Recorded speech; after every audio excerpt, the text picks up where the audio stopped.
Wow, we made it. Hey. We're here.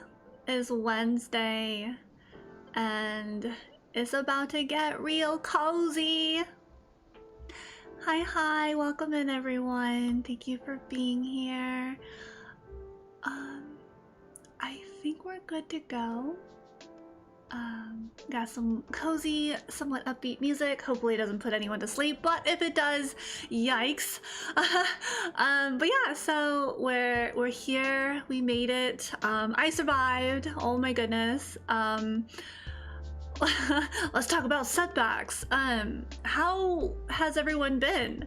How is everyone doing? Actually, if you feel comfortable to share, please feel free to let me know. You know, how's your week going? How's your month? Actually, it's March. Oh my goodness, it's March. Yo-ho, it's March. And it's a new month. Time is just chugging along. Lots of different things going on in our lives, and that's, you know, for better or for worse. But I'm really glad to be here. I'm really happy I can spend time with an online community that's, you know, interested in some of the topics that I might have to say and share. Just, you know, from mostly an anecdotal perspective, and maybe there's some nuggets of wisdom, some French fries, if you will, that would that you can, you know, take with you, a gift of sorts. And the thing about a gift is you don't always have to like it. So yeah. Okay. Okay, yeah, for sure. Yeah, absolutely. No worries. We have a little community space where, you know, it's possible for us to kind of like share some of our experiences without, you know, worrying about the judgment, right? I actually almost posted, I wanted to say, it's a 1984 world out here. it was regards to an announcement or like a post on social media. I was about to type that, but I didn't. But I just wanted to make sure that everyone is safe, you know, like the right people are taking care of themselves. And, you know, it's not easy to balance some of that. Well, in my experience, I think I've seen other, you know, streamers, VTubers do a really good job with balancing transparency, like full transparency, as well as, you know, allowing their community to experience or be involved in a person's life. And I think that's really important, right? You feel kind of like more connected to the person. It's not just it's not just this weird, I'm trying to avoid just calling it a certain thing, but there's more like, there's more value in that, I think. But I don't know, everyone's different, right? Some people don't care, some people, so it's like I'm not catering to everyone. Okay. Yeah, for sure. Don't worry about it. Yep, it's all good. It's all good. Hopefully some folks will join in and we can have some more feedback and commentary. If not, that's cool too. My motto is, you know, just showing up and, you know, being present, doing your best. It's not easy dealing and navigating with so much, oftentimes behind the scenes logistics. I do also have some good news to share in regards to logistics and planning and behind the scenes. So not all is bad, right? I think it's really important regards to like mental health and everything to find the good, the nuggets of good. And if there's no good, then oh my gosh, it's time to create. It is time to create some goodness in our lives. Hi King, welcome. Thank you so much for being here. Really good to see some folks tuning in on this Wednesday evening.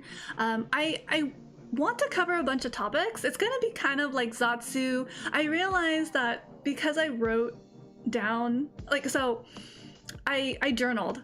Essentially it's a journal turned into a script. Instead I should have like made like talking points, like bulletin points. But here we go, right? I have some topics I want to share today with regards to some of the recent things I've experienced, and who knows, maybe other people can relate, or if not, maybe there's some nuggets of information that is helpful, right? Because you know, who knows how anything can affect a person positively.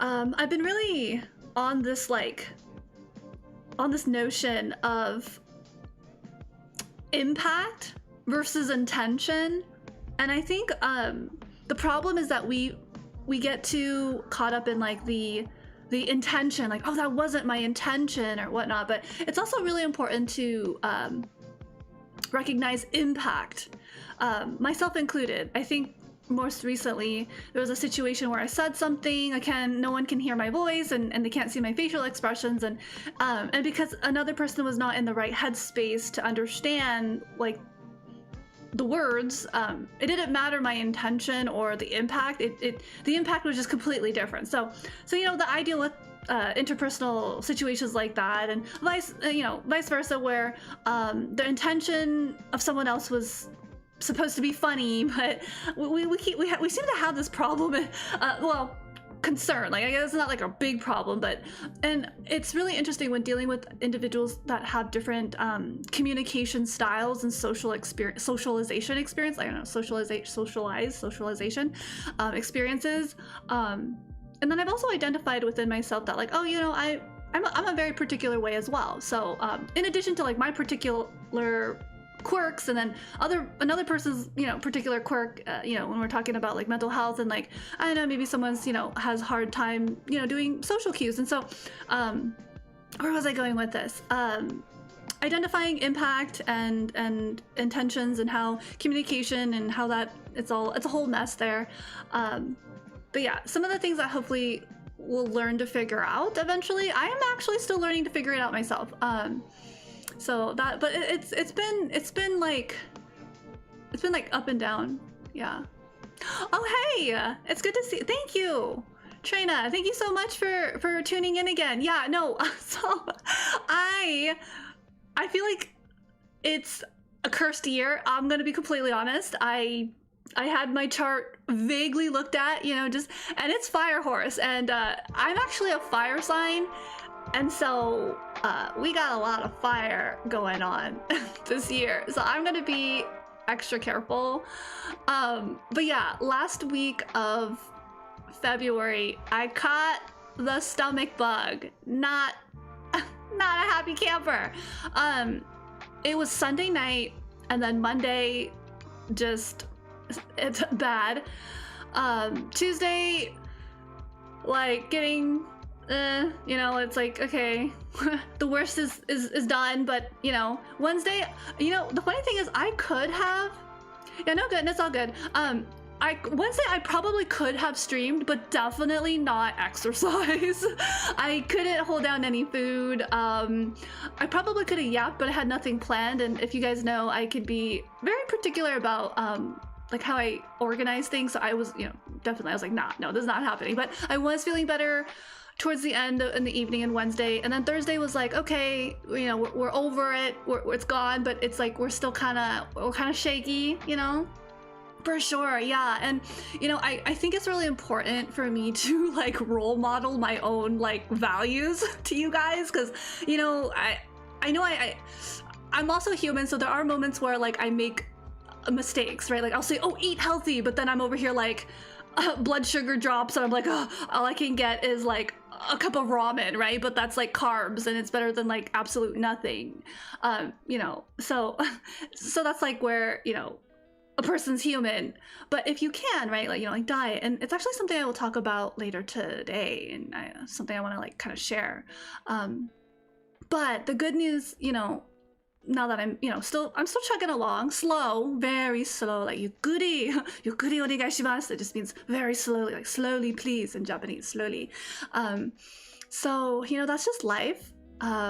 And I think without a lot of resources, it can make the process extra slow. And again, I'm always just very grateful. I'm always just very, very grateful that folks are, you know, present with me when they can be, or if they're, you know, tuning into my content or my streams, and like hanging out, spending time, chatting, sharing ideas, exchanging ideas, you know, you know, even being, you know, constructively and critical of each other's ideas to try to like, you know, find some truth, try to like probe ideas. That's always kind of fun, right? Like sitting with different ideas that we share and trying to come to some kind of like understanding or consensus, or, you know, like what works for each other. So yeah, I am very much of the practice what you preach, and it's difficult. Like some of the things I want to share and talk about today, it's I'm gonna be completely honest, I think like, and lately I've also been on this notion of like percentages. I don't know why, like I don't believe everything is 100%, like, yeah, but I believe I'm gonna give myself like a 75% or like a 90%, like somewhere between there. I think everything I'm talking about tonight or want to talk and share with you guys is something I've done or am doing or have done recently. So that's why I'm like, yo, this has actually really like helped me bounce back really quick. So context. I'm actually kind of glad that Trina, you brought back the idea like, oh, you're back. Yeah, because I was sick and it was terrible and it was not fun. I don't know. I've been hesitating whether to tell you guys like how many times I upchucked. I don't know if it's something I should be proud of, but it was, I have not been that sick in like, oh gosh, when was the last time I was sick? I think I calculated it. It was like in 2017, like it was between like 2015, 16, 17, like that bad, like the bug. So, yeah, that was pretty horrific. But you know, a lot of things didn't go as planned. My Black History Month, obviously that's over, and I felt really bummed out, right? So that was actually a pretty big setback. I had plans for 4 streams for you guys to really, you know, talk about different things. And, you know, I was looking at 1619, the book, and I was doing some work on that. And again, also just a lot of setbacks, right? So that's why I was like, you know, how can... This is somewhat inconsequential, right? Like I can always talk about 1619 anytime, and I think I might at some point once I get a better handle of the book and what I want to talk about, because I did make a bunch of preparations for it to share with you guys, and you know, and so yeah, it's not going to be on, you know, Black History Month, or, you know, so there's a lot of decisions like, oh, should I do it next year? Should I just, you know, do it later this year? So yeah, setbacks. Other setbacks, you know, just not being behind on work, not being able to do some of the things that I want to do, right? You know, those kinds of things, right? Thank you. I appreciate that notion, that idea, that concept. I honestly do believe that as well. And that's how I felt. Part of me did feel like, you know, Black History Month is just to bring awareness. Like it really should be all year. Right, it's not like oh, you know, like there's a time limit on it, right? I completely I like that. Thank you.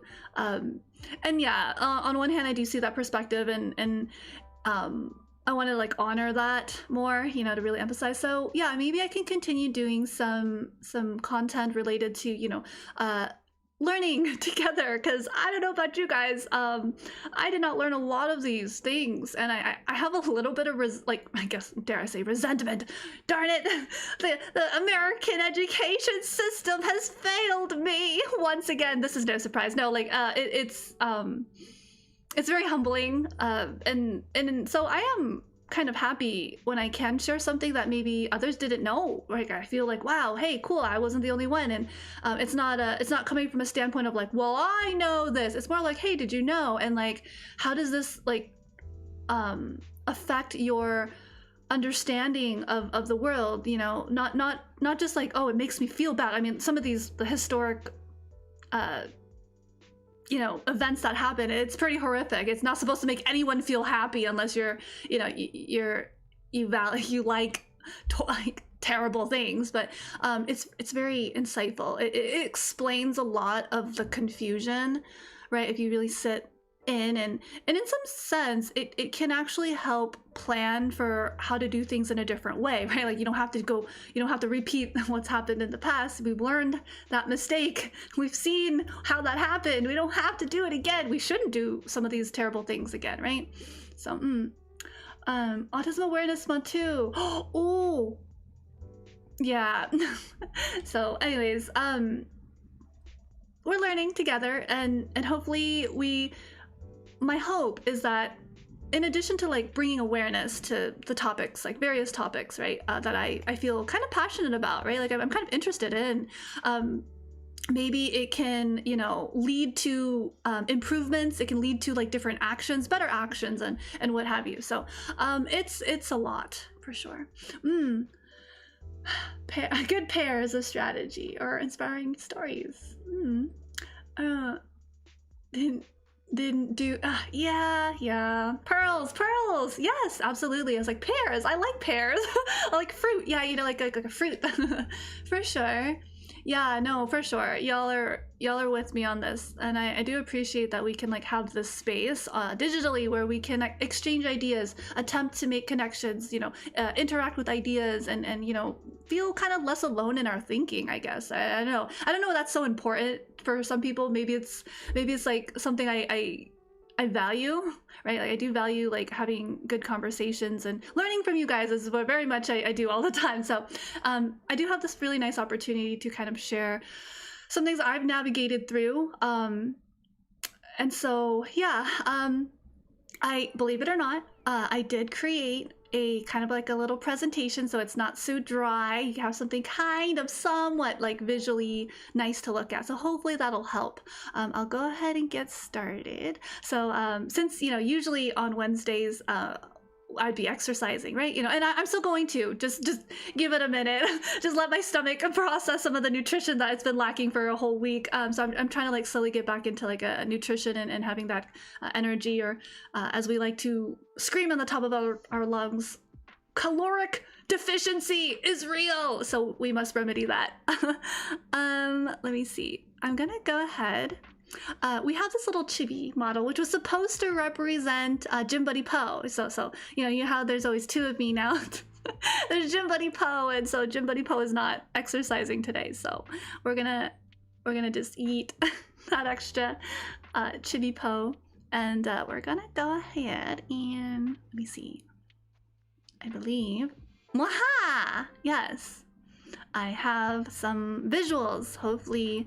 I did spend some time, and as you guys know, this is kind of like the prep and the work to make it kind of nice and fun for you guys to have something to kind of read and follow along. And if you guys are like me, I don't like to read word for word like a presentation or a slide. I try to, like, you know, have it a little bit different. Why are there two of you? What is this blasphemy?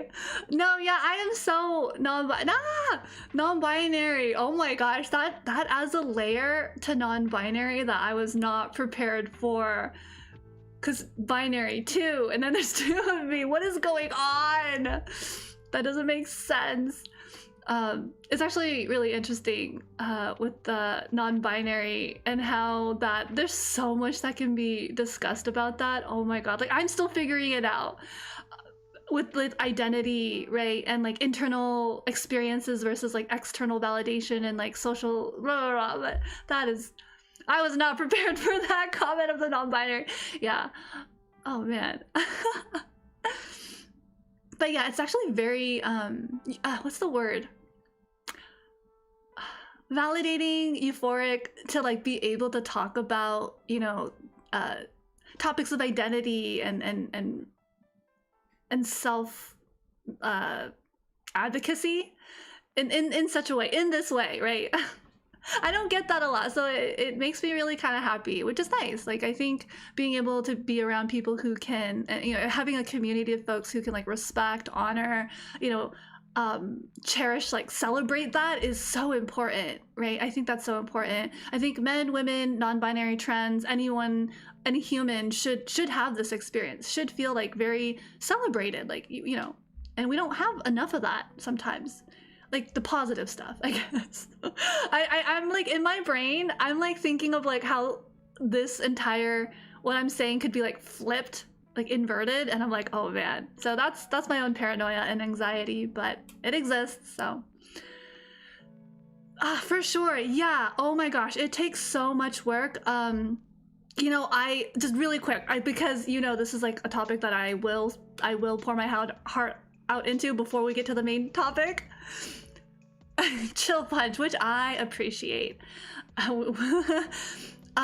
Navigating identity, trust. Wow, I need to actually no, a whole stream needs to be dedicated to this conversation. I don't know if my anecdote will give you any solace or like comfort or like understanding that it's okay to feel what you're feeling, because it can be kind of wild. But yeah, going through like figuring everything out, and like even now after so many years I'm still figuring it out. I think this is again just my kind of like what I understand. I think the more that you can be somewhat flexible, the better. It means you can adapt, right? But if you're like really rigid, it has pros and cons. Let's be completely honest. Being rigid in one identity has its pros and cons. Like you're very sure, but then being too flexible, you have like what I have, like with being genderqueer sometimes, what I experience a lot of like confusion, like, oh my God, I'm like, when is it gonna just like calm down, right? You know, like it just feels like I'm constantly shifting and fluctuating. And, you know, a lot of that can be biology. A lot of it is also just like a lot of the inner work that you need to do to anchor yourself into like, okay, this is my truth. You know, this is what I understand. And, you know, going from there. Also, hi Panda, so good to see you. Hello, hello, good evening. We're still just kind of introducing those. This is more like exposition. I'm still just catching up with folks, and it's really cozy. I am feeling so much better. I will say, you know, getting back to nutrition, and you know, I think there was a moment where like my mood wasn't very good, and we've all experienced it. Like this is not new. So this is where I'm trying to say like, hey, I'm human, I feel it too. Like I'm not immune, right? And I'm not like an expert where I can like understand it and like be beyond it. Like I still have to like regulate as well. So I'm just sharing kind of the things that I experience and know, and hopefully that can translate into something impactful for others.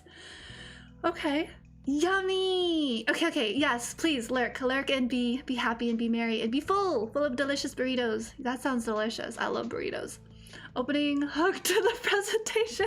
Okay, thank you for moving me along. Okay, but yes, more on that. Atlee, identity, so important, and it is actually kind of scary when I look at some of the things going on where it has a lot to do with ideology and weird things.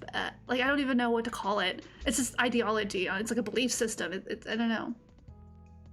Okay, yes, please, Trina, please work. I really appreciate it. I hope anything that I say resonates with you. If you want to just take a moment. Also, for anyone lurking and listening, tuning in, if anything like stands out to you, feel free to just send some green hearts. You can spam like a few green hearts, and if that really resonates with you. But yeah, I will go ahead and start. I did want to do a little bit of a reintroduction, like a self-introduction. I know it's kind of like weird. It's like, why? But it doesn't hurt to have a refresher. And I'm gonna trust the process that I'm trying to lay down like a foundation, like my perspective, like where I'm coming from, like so that everyone is like clear. I don't want there to be any misunderstandings or things to be misconstrued. I don't want to like make people feel like I know this and this is the law. Not at all. Like, I'm coming from a more anecdotal perspective, as well as some of the things that I've learned along the way. So let's just leave it there for now. Very good. Yes, very, very good. So, okay, we'll move forward. I believe it's this one. Aha! Okay. So, again, I'm gonna be like bringing in my own lived experiences to discuss things that I have personally like navigated recently. Setbacks, right? I wasn't able to do what I wanted to for Black History Month, but we're good. That was a pivot. It meant a lot to me to try to advocate. And again, as I had mentioned previously, this is kind of my first step into this type of direction without being too like shoving things into people's face, you know, like this is important. It's more like, hey, you know, like I realized that this is kind of important. If you like to engage, if you like to like, you know, learn with me, figure things out, pitch a few of your opinions and see how it lands, you're welcome to. Like that's the tone, that's the space that I'm trying to cultivate, as opposed to like, oh, you know, this is the truth and this is how it's always going to be and this is what I know and this is fact and everything is just, you know, doom doom doom. I want to try to like create a little bit of space and dialogue for hope, for solution, problem solving, for like, you know, feeling less alone in any of this. And when I say this, air quotes this, I mean like what's happening in the world, what's happening in your life, what's, you know, whether it is what's happening socially, politically, whatever. I'm not really good at that kind of stuff, but or if it's just like, hey, I'm going through a hard time, like I have these conditions, I'm going through this thing in my life, you know, like for me, my approach, and again, this is neither right or wrong, it could, you know, maybe it's not as impactful, but I'm actually looking at things from a formula. I'm looking at things from a pattern and then trying to like adjust from that perspective. So the topic today is navigating setbacks in life, and then how to recognize negative emotions, right? So this is about kind of what I was saying about like if you've experienced something in life and or you are experiencing, or you have, or maybe in the future you experience something similar, maybe something that I'm offering today can help, you know, or you're currently in it right now, you know, maybe something here can help. If not, who knows, right? Okay, no worries, King, it's all good, thank you. So some of the things I'm going to offer might sound really basic, and I realize that. And I think it's really important to understand that I'm not gonna like, I kind of want to demystify mental health in some ways. I think a lot of the understanding or the expectation is that, oh, you just do this one thing, or like this magical spell is gonna like cure and alleviate all my problems, and if I just escape hard enough, it'll never catch up to me. And maybe to some extent you can avoid your own, you can avoid yourself, you can avoid your shadow for a while by just like sitting in the dark. But you know, if you want to not always sit in the dark, then you're gonna have to face your shadow, which is a part of you, which is, you know, something that you have to acknowledge and a lot. So oh my god, the funny thing is like I can actually, no it's not groundbreaking, stop it. Nah, but and I don't want to come off as like I figured this out, I know it all. So it's good that we have a bit of like, you know, understanding of that.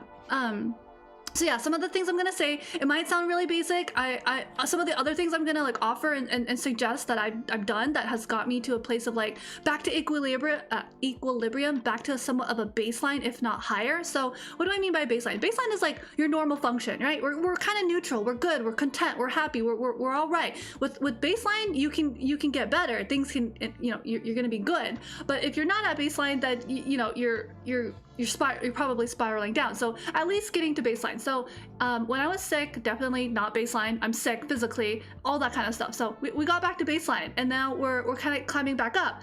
Sometimes people kind of get stuck under baseline, right? They can't pull themselves back up or something, right? And so again, hopefully what I'm about to share can help you at least get to baseline and beyond, you know, but that's again also up to you and a lot of other things. So but yeah, I'm gonna share what has worked with me, believe it or not, for the last 10 months. And I'll be completely honest, I haven't done this by myself, but some of it's mentality, some of it's like resource-based, right? Like what you have access to, the environment, the people you're around, literally. There's this really good quote, there's this really good saying that's like, before you criticize yourself, just make sure you're not surrounded by like assholes, right? Like make sure that your environment is conducive or like, you know, helping you grow and not just, you know, suppressing and oppressing and pushing you down and kicking you down all the time. So environment, resources, people, yourself, your mentality is at the bottom of the pyramid. Like that's your base, like how you think. And then everything else is just like, you know, you going against the tide, or going up against the, you know, the resistance. Okay. So yeah, if you take anything from today's stream, I hope it's something positive. I hope it's not anything like, oh, this was useless, waste of my time. Oh, sorry about that, I guess. Oops.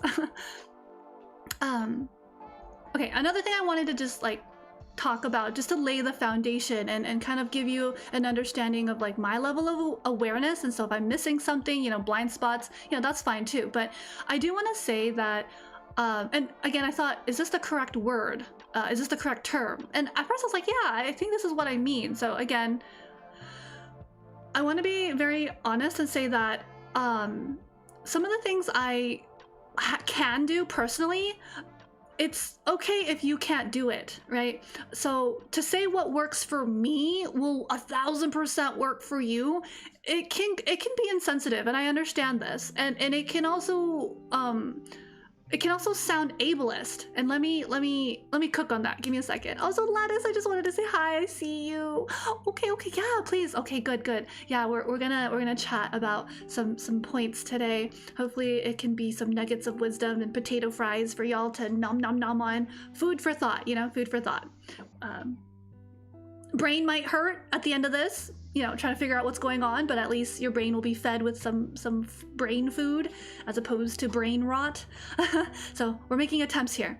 So okay, so going back, whatever I say, you know, like I am aware of this, believe it or not. If I say something like, hey, you know, just exercise, and people are like, that's so insensitive, that's so ableist, don't you know, Poe? I can't exercise. See, the thing is, I don't know your situation, and nor do I have to. Let's be very let's be honest, like I don't have to know. And so no one's at fault, right? But just understand that like that has happened, and this it might happen again. So if I suggest something and you're like, oh, how could Poe not know this about me? You know, like how could they not? Or if I do know and I still make that suggestion, they'll be like, oh, how, you know, like how ableist of Poe to think that something works for them would work for me, you know? So I totally get that perspective. So knowing that, I just want to let you know that I know that you know that we know that all of us know. Okay, so like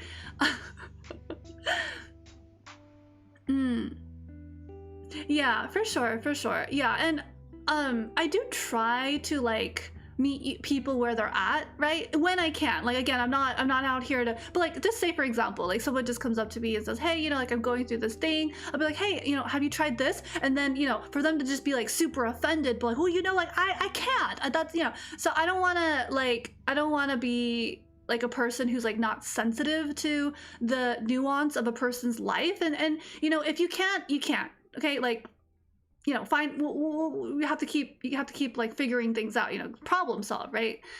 So I recognize that if I suggest something and you're not able to do it, or vice versa, there's a level of ableism that I'm gonna be, you know, aware of, and you know, it's not fair to someone else. So I understand this, right? Second, it is insensitive to expect someone to just like magically be able to apply this overnight. It's like superhuman, you know, like I don't think that's how it works, but it's a slow process. It is a very slow process.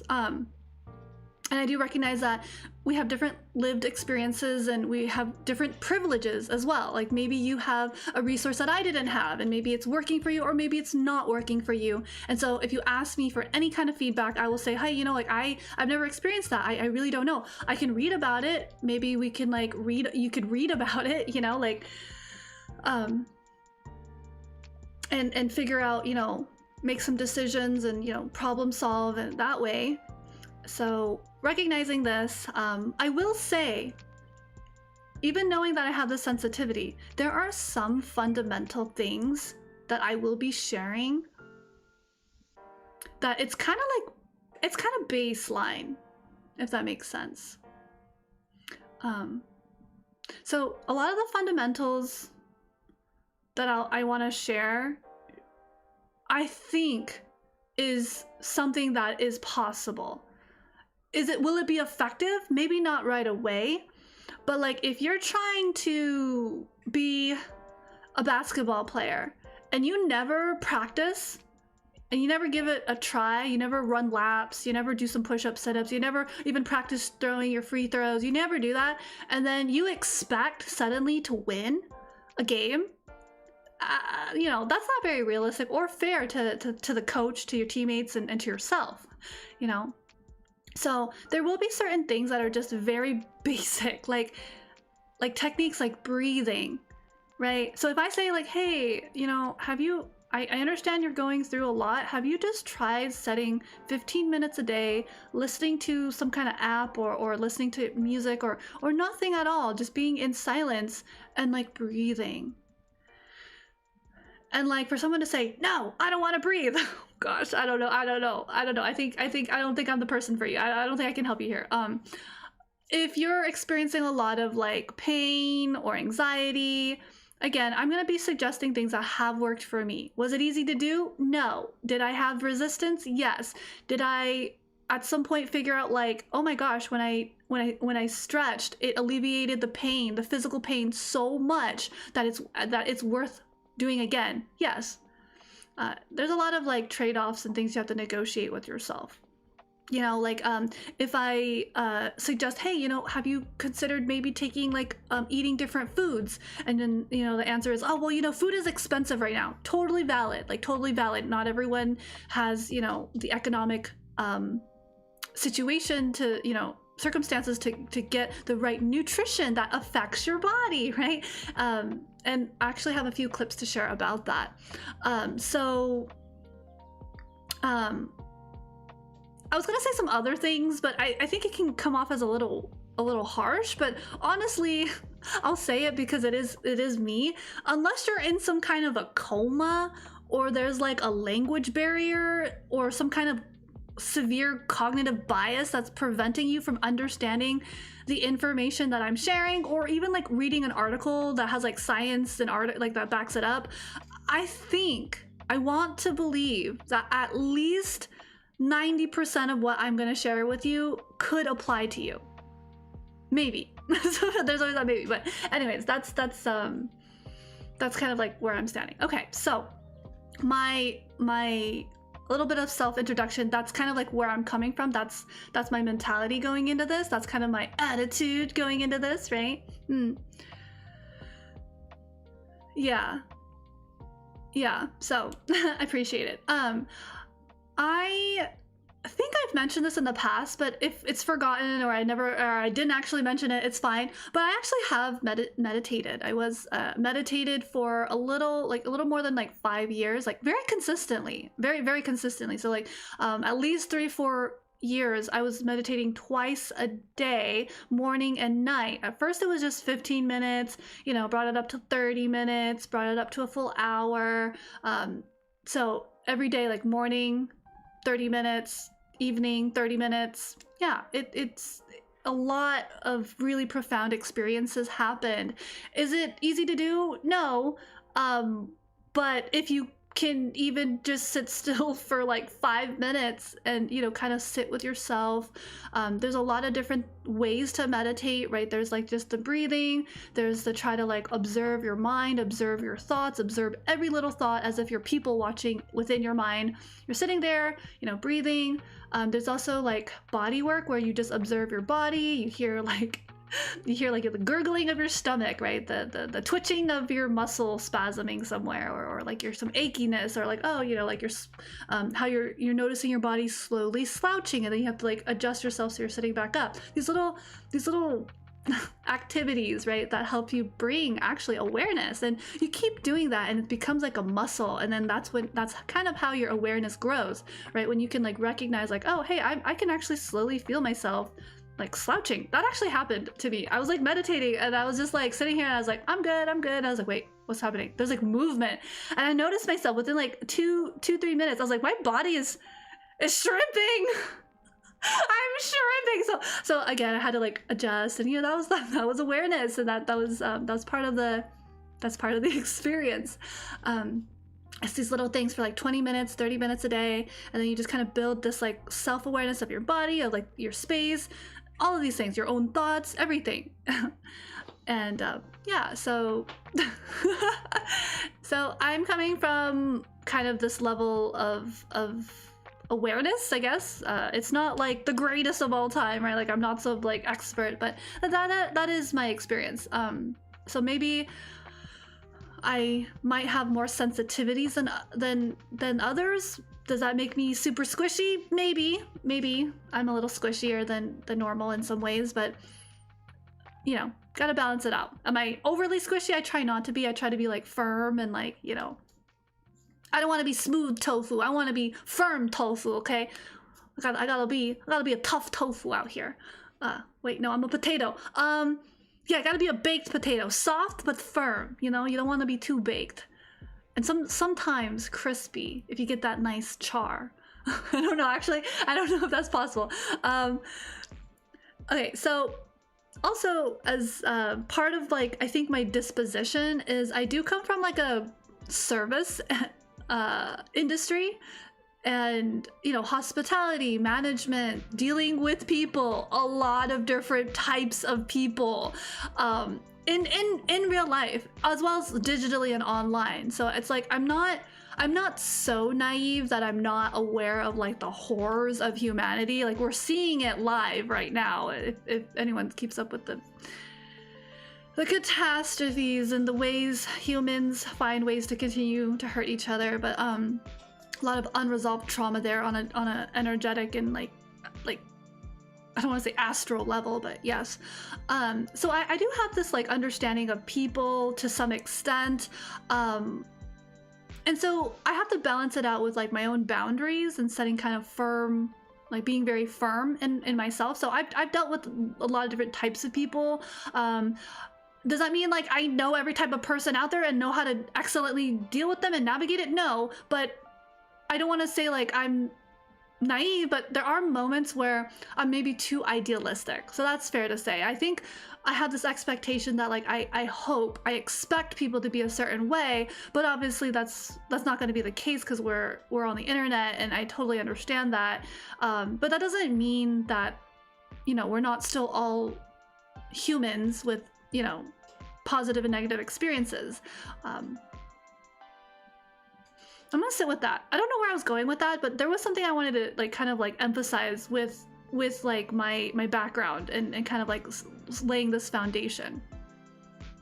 And so I guess my intention and my goal for all of this, right, my platform and like what am I trying to do and everything is like, I think part of me is trying to find purpose. I am trying to align with my values, and because of my background in like service or hospitality management, problem solving, all these like little industries that require these types of organizational skills, I do have like this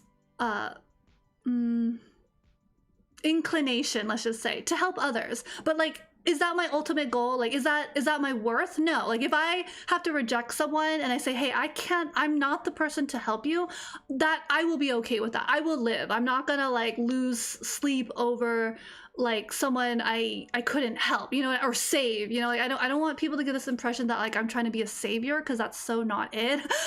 I want to save myself first and foremost. So I don't think I don't think it's anyone can save anyone else. I think that mentality is very very strange. And actually I learned a lot about like triangulation and like, it's really interesting. I don't know how to put it into words. Like I understand it conceptually, but that's something I need to unpack with the community, because I do not know how to unpack that. So in some sense, I do have a curiosity with sociology and psychology, right? So a lot of anecdotes that kind of put me in this place of like wanting to present digitally as a platform. That's more of like a choice.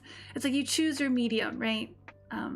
You want to be a painter, you use brushes and acrylic paint or watercolors, or oil painting, or do you want to be a charcoal artist, a person who, you know, draws, you know, different mediums, same thing kind of thing. Like you're still trying to like create.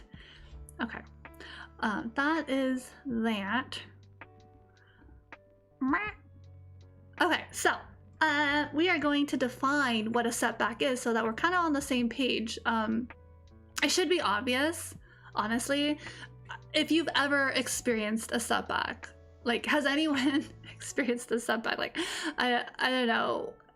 I would imagine at one point or another by now, someone has experienced a setback of some degree, whether very small, very minuscule, very like inconsequential, to something like very stressful. But essentially, you know, like a setback is any kind of event, situation that makes you lose like the momentum or progress, and it kind of does prevent you or hinder you from accomplishing an objective.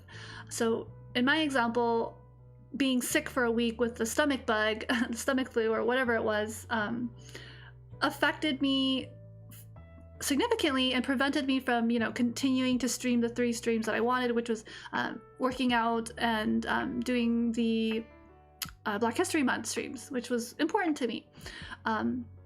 And then like how to get back on the horse. I think that's the important part, because actually I thought about it. I was like, man, if I don't resolve this within myself, I'll feel worse, and then it's gonna make me feel like I can't do anything, and it's gonna start spiraling. So I had to like really had to really get myself to a place where like I am back to baseline. And that can be very difficult to do. Sometimes it's easy, actually. Who knows? Like it really just depends on the individual.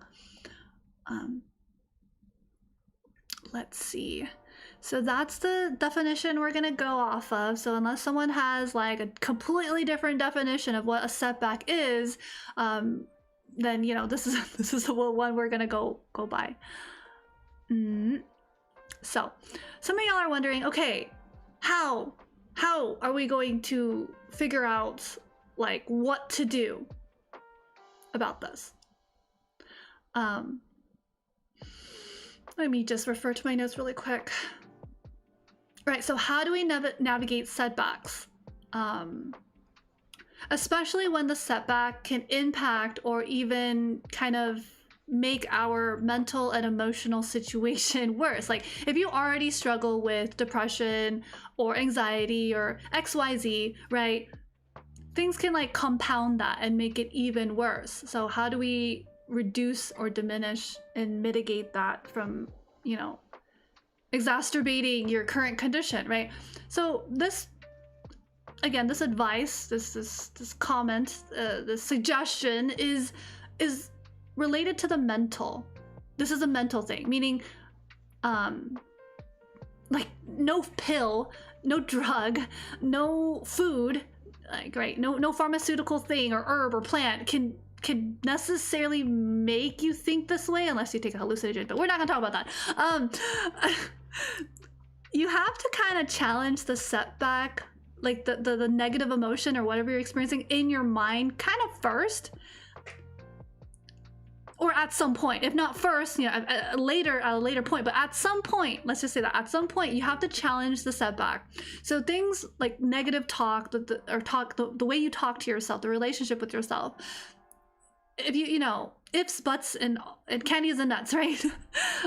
If only I did this, right? If only I didn't get sick. If only I didn't eat that food, whatever food that was that I ate that made me sick, that I don't even know, but if only I didn't. You know, if only I didn't do that, right? If only I didn't go to that dumb party, and if only I didn't, you know, reach out to that person and get rejected, and I wouldn't be feeling this way. If only that didn't happen, right? That's a lot of blaming. That there's a lot of like, so we need to recognize the emotion there. So it's, you know, there's a lot of regret, guilt, shame, fear, blame, resentment, hostility, antagonizing, a lot of antagonizing, a lot of like directing that antagonizing feeling either outwardly or inwardly. Either way, it's still what it is. And I think something to kind of, again, challenge these emotions and feelings is first you have to kind of recognize that you're experiencing this.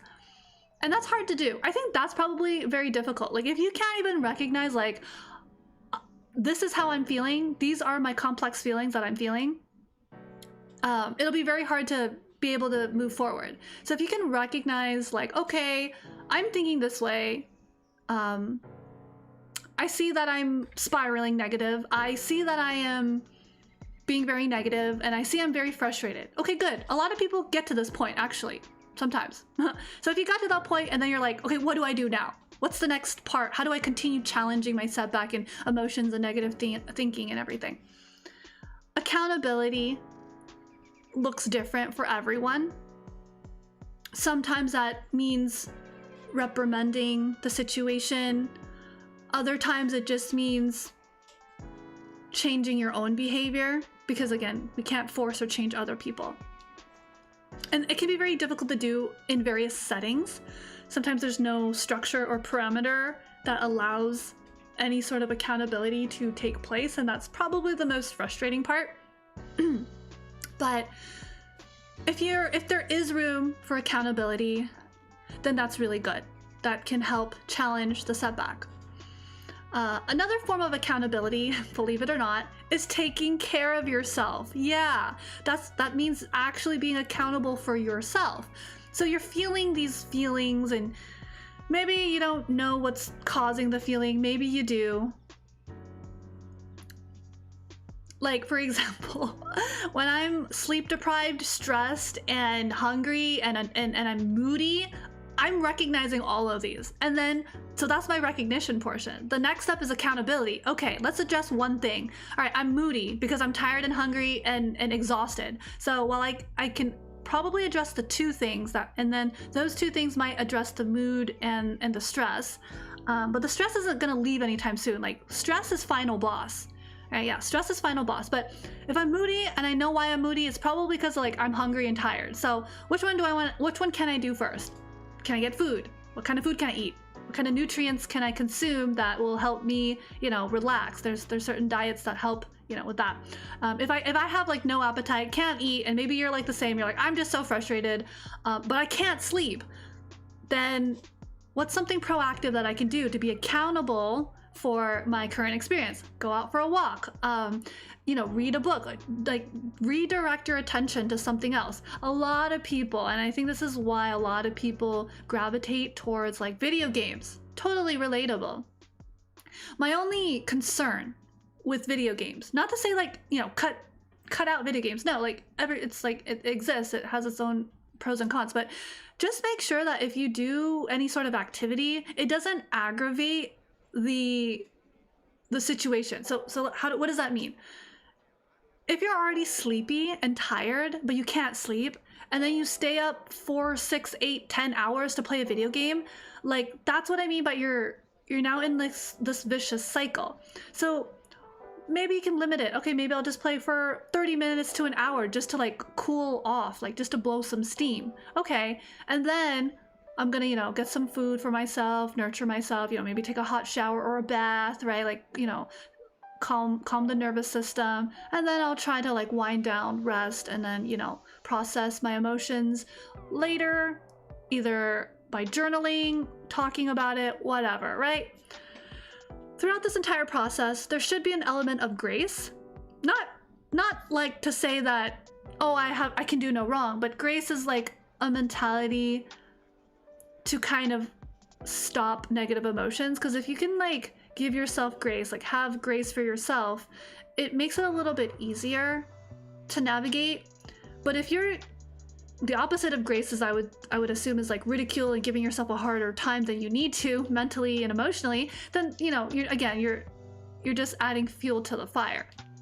Again, if that's your choice, then no one can stop you, right? But if you want to continue just spiraling, then that's again a choice. I'm not going to be involved in that.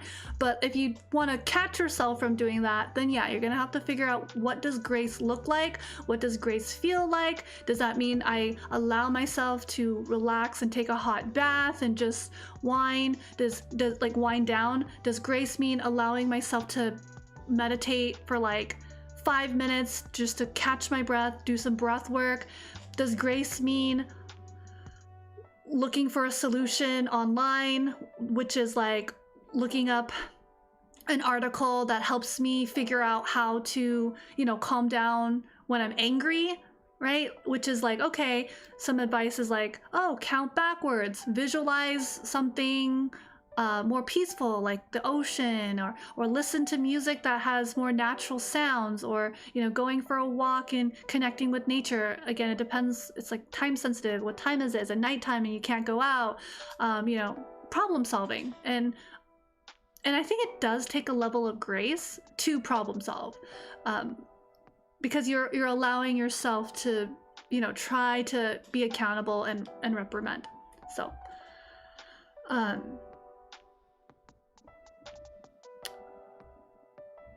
Right, so that is kind of a formula slash template that I've come up with.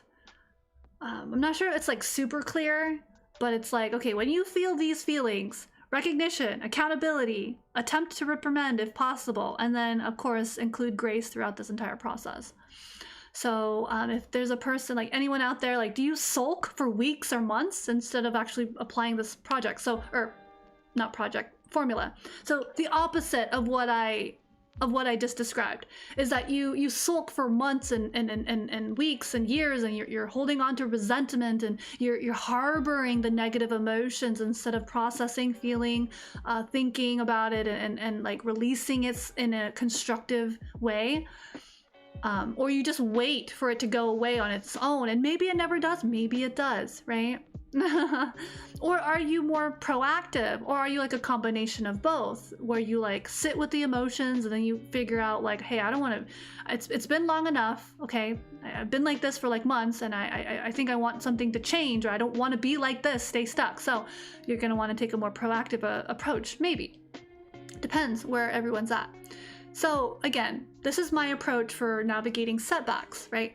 And I'm gonna be completely honest with you. This is going back to the ableism and like, you know, me thinking like anyone can do what I do, but no, like that's not a good mentality to have, or have an expectation that just because I say it, you can do it in a snap. No, I think my ability to pivot. That's another word, pivoting. Pivoting is like, you know, changing your course, right? So like you're stuck and you're like, hey, I'm going this way for a very long time and I don't like it. I want to pivot. I want to do something different, something like that might help me with my condition and feeling. I think my ability to pivot gives people whiplash. Also, welcome back. Really glad to hear from you guys. Thank you so much for tuning in. Yeah, no, so it's kind of been proven. I'm not gonna, I have to like slow down. I had this like experience where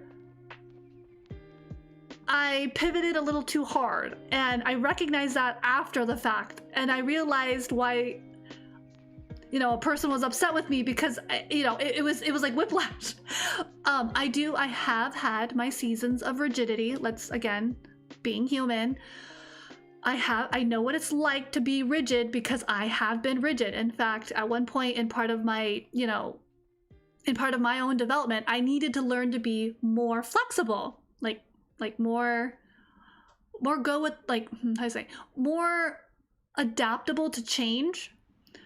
And then there's other moments where I'm like whack-a-mole, basically. I'm like over here, and then I'm over here, and then I'm over here, and then I'm over, you know, so it's like sometimes I'm like really rigid. I just stay put. I'm like, I'm not, my mind is set. This has to be the way it is. If not, I'm gonna like throw a tantrum. Other times I'm just like all over the place, right? So it took a minute. It takes some time to kind of stabilize, right? Take some time to kind of get to a place where you have a plan, you have a goal, you have an objective. But, you know, and that's the trajectory. These are the steps. But hey, life happens. Maybe there's some pivots that need to be that need to happen. Maybe there are some changes that you know, you didn't expect, or you see, oh hey, actually I do need to make a change here. And then we're flexible, right? Maybe things don't go according to our hopes and dreams and wishes, which can be the case. But again, if everything works perfectly, then great, yeah, let's celebrate. But I'm only talking about the moments where we have to deal with moments of you know, rejection, dejection, or perceived like a failure, right? Like, again, I don't really think it's a failure if things don't go your way. It just means like, okay, it was not accomplished, right? So we have to pivot, or, you know, you received new information which changes your perspective and perception of a situation and things, and new information, right? So I would think in certain situations, if you receive new information, you could make a decision to change or run the course. Again, these are all decisions. In my case, in the example that I'm thinking of, like I sat with my experience, and then I changed my mind, and then I pivoted. But because it was like a group thing, everyone was like, oh, okay, all right, cool. But then there's like this one person who was like, no, you're so illogical, you lied. And I'm like, no, I didn't lie. I just received new information, and I'm suggesting a pivot, a change. And no, you know, so I can see how like transitioning and change can be like whiplash, and I probably should have been more graceful with that, but no, that I'm human, guys. But yeah, so that time I pivoted so hard that I got called all these weird names, and then, you know, because I changed my trajectory when I received new information. Is there anyone that's wrong? No, I'm not wrong, they're not wrong, their feelings are valid. Maybe I could have like managed the situation better, but like I'm not wrong for like receiving new information and changing a decision, you know, like I don't know. Like there's only so many hills you can die on, and like you can't die on every single hill. Like you have to pick and choose your battles as well, and pick and choose your hills you're gonna die on. So a flip-flopping. Oh, interesting. Is that a real term? Right, yeah, God forbid someone's like opinion change like mid I don't know, mid-semester of education. Oh gosh. Is that an actual term? Like, is that a political term? I am learning. Flip-flopping. Yeah, I feel like... yeah, that's tricky. Because that really does affect people, and it's not just inconsequential. Whereas in my situation, it was very inconsequential. In my situation, it was inconsequential. The only problem is that because it was a small group, right? So other people were like, oh, okay, all right, cool, that's fine. We'll just go with this new thing. And I'm like, okay, yeah, cool. But I think I can also recognize that the change, again, is it can feel unstable, is I think what it is. It's a term, okay. Yeah. Yeah, and that's really interesting about being like a hypocrite. I think that depends on a lot of things. So the pivoting and what you guys are talking about like the flip-flopping, right? I think, in my experience, I've often seen it in a negative way. We pivot for the worse, not for the better. I want to emphasize that what I'm trying to illustrate or demonstrate is pivoting for the better. What do I mean by that? You're depressed and you're sad, and let's give an example. The person I don't know, broke up or lost something really important. The pivot is that they can find closure and they, you know, move on with their life. For example, here's another example. In addition to the two that I mentioned, if you lost someone, grief, right? Like that's gonna happen, right? People, there is this weird idea that if the longer I mourn and the harder I mourn, the more I am displaying my care. And so in the grief cycle, you have to come to terms with like your own grief, and there's like a step-by-step cycle, and you know, sometimes it repeats and it's like cyclical until you can like finally find the closure, and then you kind of just you're good. You're no longer suffering from your own grief or grievances. So that is a pivot. Does that make you a hypocrite? Does that mean, oh, you don't care about that person enough because you stopped mourning them? No, you resolved it, right? So there's this weird idea that like I have to continue being a certain way, like this one way, in order to prove that I truly did experience this. And that keeps people stuck. Please, can someone like validate my notion and like let me know, like, does that make sense, or did I just like did I just like not make sense? Like, also, hey Lay, welcome. Because I think conceptually I'm trying to explain something, but I'm not sure if I'm doing it correctly. I think I'm not sure if my execution is making sense. That this is my own cognition. This is like my own fear of like, am I communicating this idea correctly? Like, so for example, like here's a very more straightforward example. I'm a sports fan and I like Team Pink. Let's just say I like Team Pink. And like I'm a diehard Team Pink. But suddenly I'm like, wait, actually, you know, Team Yellow's got some cool like players and athletes there too. I kind of like Team Yellow. Yeah, Team Yellow's pretty cool. You know, like, so you've converted. Oh my God, right? And I also don't know how taboo it is in certain sports things or not, but it has something to do with this like weird sense of loyalty. Like, but so in some sense, like with sports, it's inconsequential, right? Like it doesn't really matter. But with your emotions, it does. So let's say that your emotions are the sports team, and so your team angry, your team sad, your team self-loathing, your team self-guilt or self-sabotage. You're and so if you don't pivot and you stay on that team of that emotion, you know, then you're stuck. You're stuck there. Because your loyalty to that emotion is outweighing the new information of like, actually, I don't have to be this way.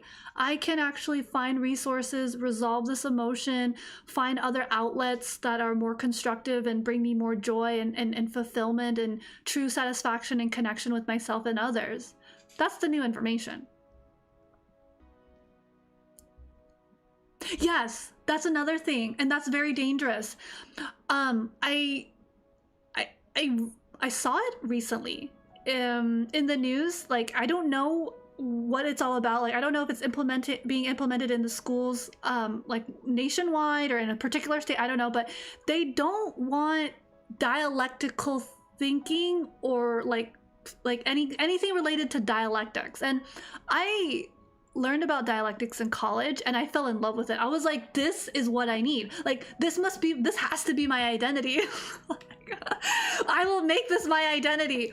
But so the dialectics, it's this idea that it's defined by like being able to hold two different ideas, like completely opposite, like they don't even agree with it. They're just completely different together simultaneously, and then feeling okay, like not feeling like uncomfortable, feeling one way or another, like you're literally in the middle. You're observing these two ideas. It's so fascinating. I love it. Nuanced opinions in this economy. Oh my gosh, what that means, it's been different. Dialectics. Okay. I know I've talked about this. I think it's in the Learning Center. I believe I have made it available to the scholars, you know, to individuals who would like value this information. Let me just pause. I'm gonna look for it. Yes, it's called Digging into the Dialectics, and I posted it back in October last year for you guys, and there's a YouTube video. I love it. This is like, I don't know, it just really resonated with me, because I always felt, and for, I mean, I don't know if it's the same as being indecisive, but for a very long time, I always I liked ideas, even different ones, and I would just sit with it, and I would just kind of like daydream and like go back and forth. And that was around the time where I was kind of like trying to get into like philosophy, but the big words, I just couldn't with the big words. I'm like, who are all these old people that I don't know? And I'm like, ew, history. So I've since grown out of that, I think, but some things just don't change. Yeah, so it was around the time where I was like kind of looking into like philosophy and different like ideas, and like, oh wow, and like they're debating back and forth. I'm like, huh, and I'm just sitting here not taking a side, but just like thinking about these ideas and like crossing them in different situations, like putting them in different scenarios and seeing which one would, like, you know, how things would turn out. And like, you know, it would be like a Boolean in my map, like in my mind. Like there'd be like this map in my mind where it's like these like, you know, like if this happens, then this. If that happens, then this. So it's like a Boolean. What do you mean by it not being in schools? Yeah, so I don't know. I just like, I'm just getting glimpses of like news. So, sorry, I'm so sorry. I had to bring politics into it. It's not really politics. It's just I don't want to use that should be the banned word. Let's call it current events. Can we call it current events? I'm sanitizing here. I'm sanitizing, but current events. Okay, so current events, from my understanding, how they're like adjusting the schools, you know, education and all that. And I know that there's like some kind of a bill or regulation that was passed that like sometime in July of 2026, they want to make it so that only like 11 fields of study are considered professional. And then I was like, huh? But then like, I think mostly what that entails, it has something to do with funding, scholarships, grant money for students. So if you're not a doctor, lawyer, XYZ, you know, like whatever the 11 like that they have deemed professional. So like nurses, chiropractors, artists, musicians, you know, agriculture, you know, chefs, even culinary artists, whatever. Yeah, no, I don't know. Maybe it'll change. Hey, hold on. Maybe it'll change. Maybe it'll change. Maybe it'll change. I'm just the messenger. I'm just pivoting. Like if the information changes later in this year and they say, oh, never mind, just kidding, we're not gonna do that. Just kidding. We'll fund the arts. We're gonna fund the other stuff. You know, maybe it'll change. I don't know, but that is just what I understood. That's all. Oh boy, oh boy, oh boy. All right, so we're tangenting because yapping is natural and conversation flows, but I'm recognizing that. Yeah, so that's just what I understand for now. Will it change? I don't know. Will it pivot for the better? So here's the, you know, so going back to the idea of like pivoting, challenging, setbacks. Again, oftentimes what I understand now that I'm actually recognizing it, pivots are usually seen negatively. The flip-flop, right? For something worse. In my case, I think I like pivot for the better. That's always my hope. Actually, that's actually always the reason why I pivot. Can I be like so for real and transparent? Like here's like a fun fact about Poe. If Poe just gives you whiplash from pivoting too hard, it's probably because Poe thinks Poe is doing something better than what was originally planned. If it's not, then Poe won't pivot. Like if someone can say, oh, actually, so like for example, you found a better deal somewhere else, you want to like cancel this transaction to get like the cheaper deal. So that's a pivot, right? Because you don't want to buy the more expensive one, or you just don't care. But if you're frugal and you like to budget like me, then like if you see a better deal, you're like, oh, I'm gonna cancel this order. That's too expensive. I want my 50% off, you know. So I'm gonna pivot and get a better deal. So how about you fund it? So yeah. Yeah, so let's just breathe. We got this. Very good. Lots of really good topics being brought up that I didn't anticipate, but here we are. Lots of good dialogue. Very good dialogue. So okay, so I talked about you know, pivoting, what happens when you pivot too hard.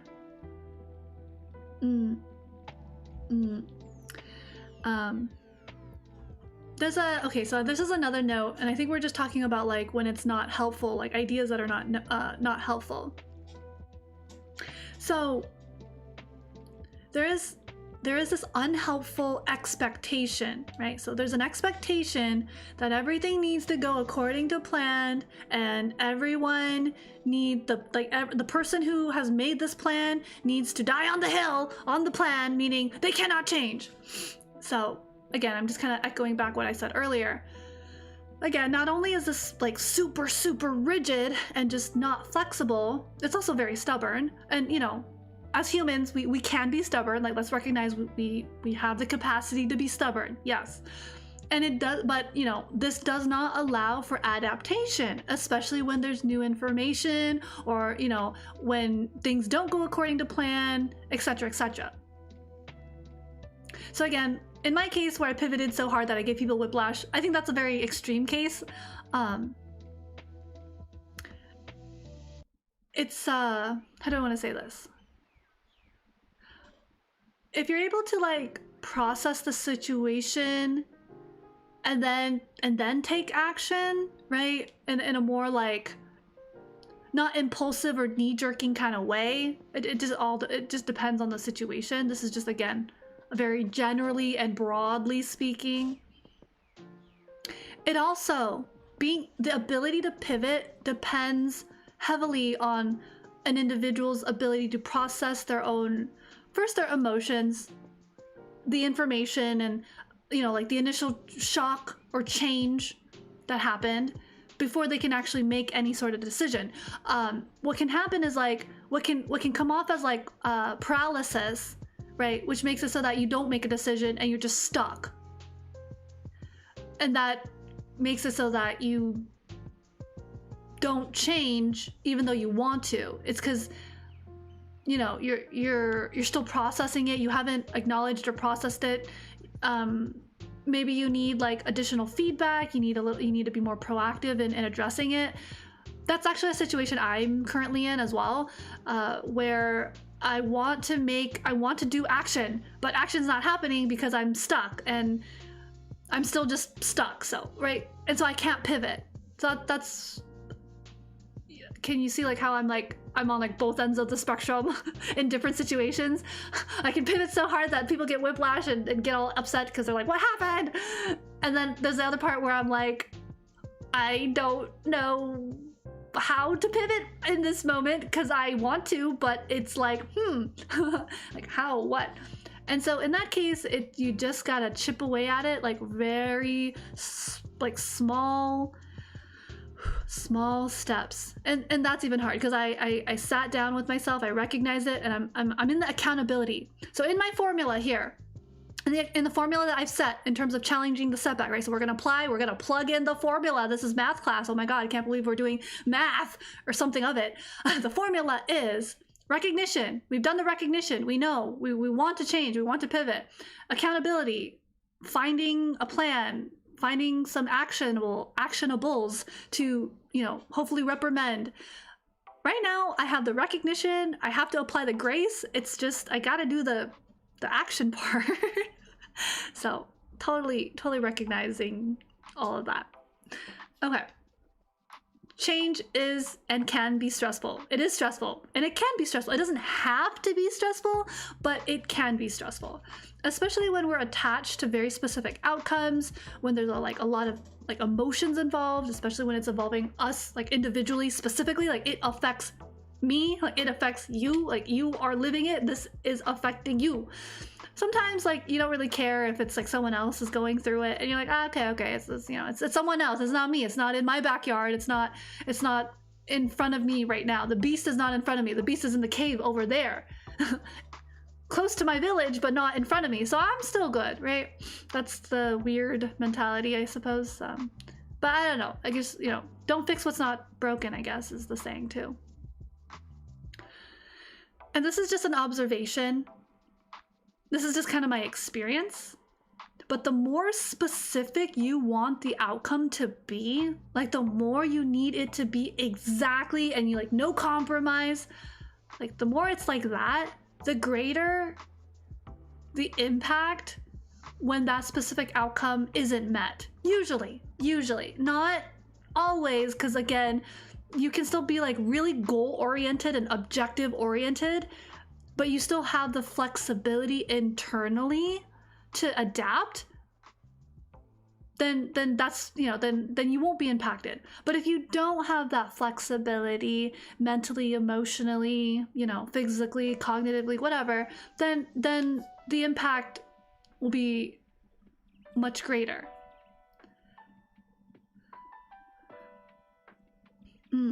Just gonna let that sit for a second.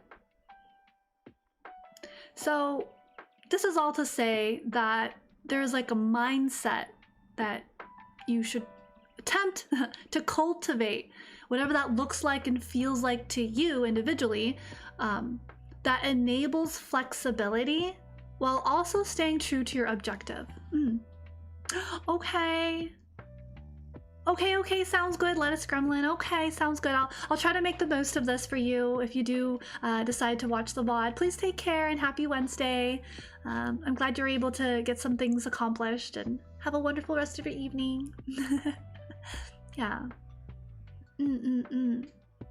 Yeah. So mindset. Yeah. Something I've also observed, again, just witnessing, experiencing, sharing, ideating. It's not the intention of sharing these anecdotal situations and experiences isn't to be like, oh, that's wrong and this is right. It's more like, oh, this is what I've observed. Do I want this? Or do I not want this for myself? And what would I do differently, kind of thing. Oh, okay, great, thank you. All right, everyone's from a different part of the world. That's true. Everyone comes from like a different time zone. I should be more sensitive to that. I just assume it's evening. I don't... Silly me. Silly potato. Yeah, have a wonderful rest of your day.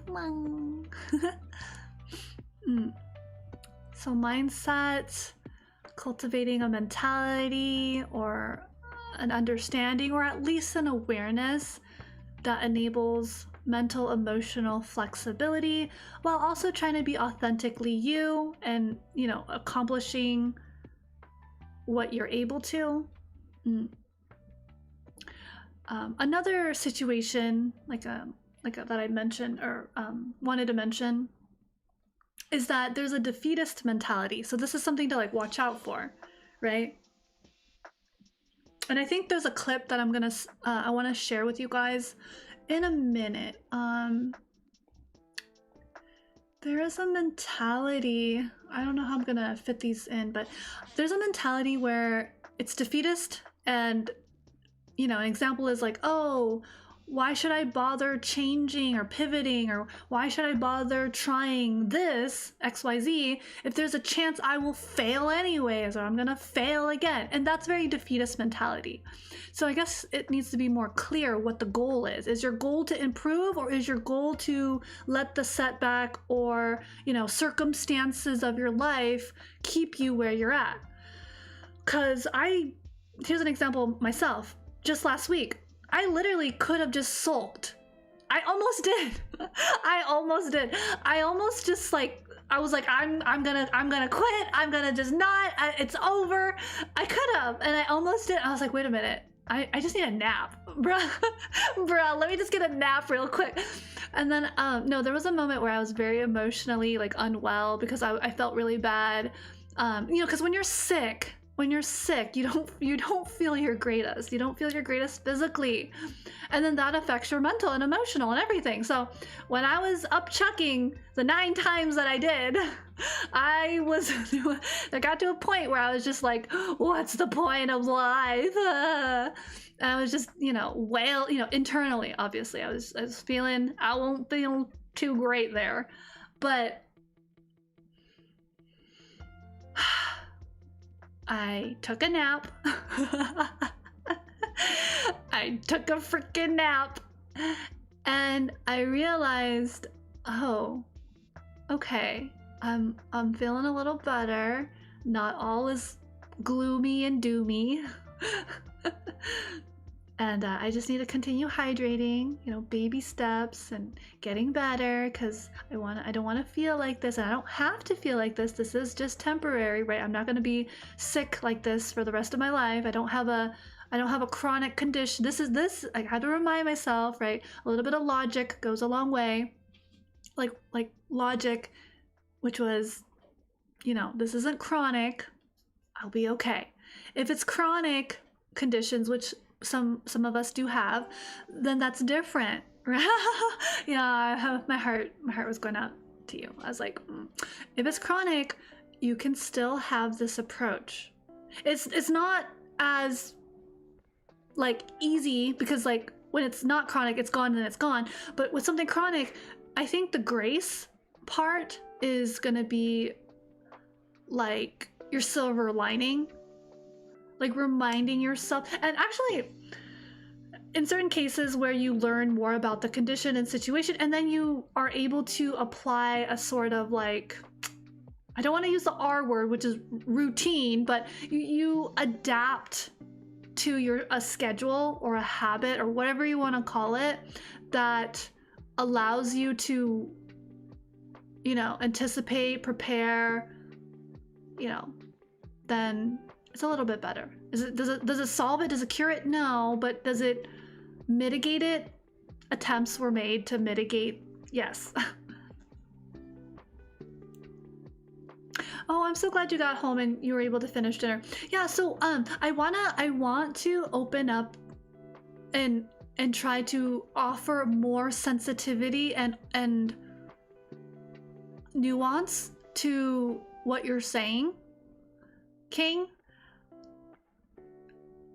You're not wrong. Yeah.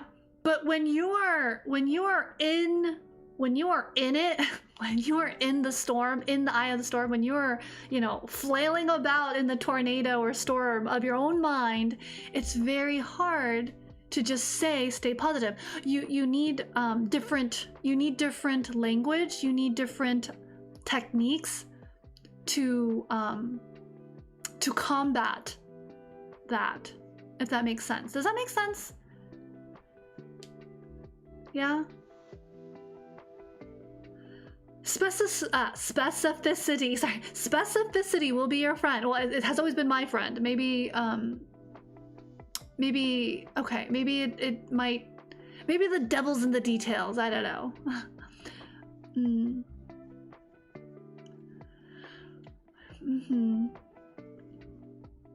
Sure. Yeah, that's the frustration and the demoralization. Absolutely, and very fair. That is so valid. Yeah. Exactly, King. Yeah. So I want you to just remember a time where you were going through something really, really difficult and challenging, and then someone just walks past you and says, get over it. That's not helpful. Fam, friends, scholars, people, humans. That's not helpful. So while I think I appreciate like the kind of the intention, the impact is not there. The impact is not there. Yeah.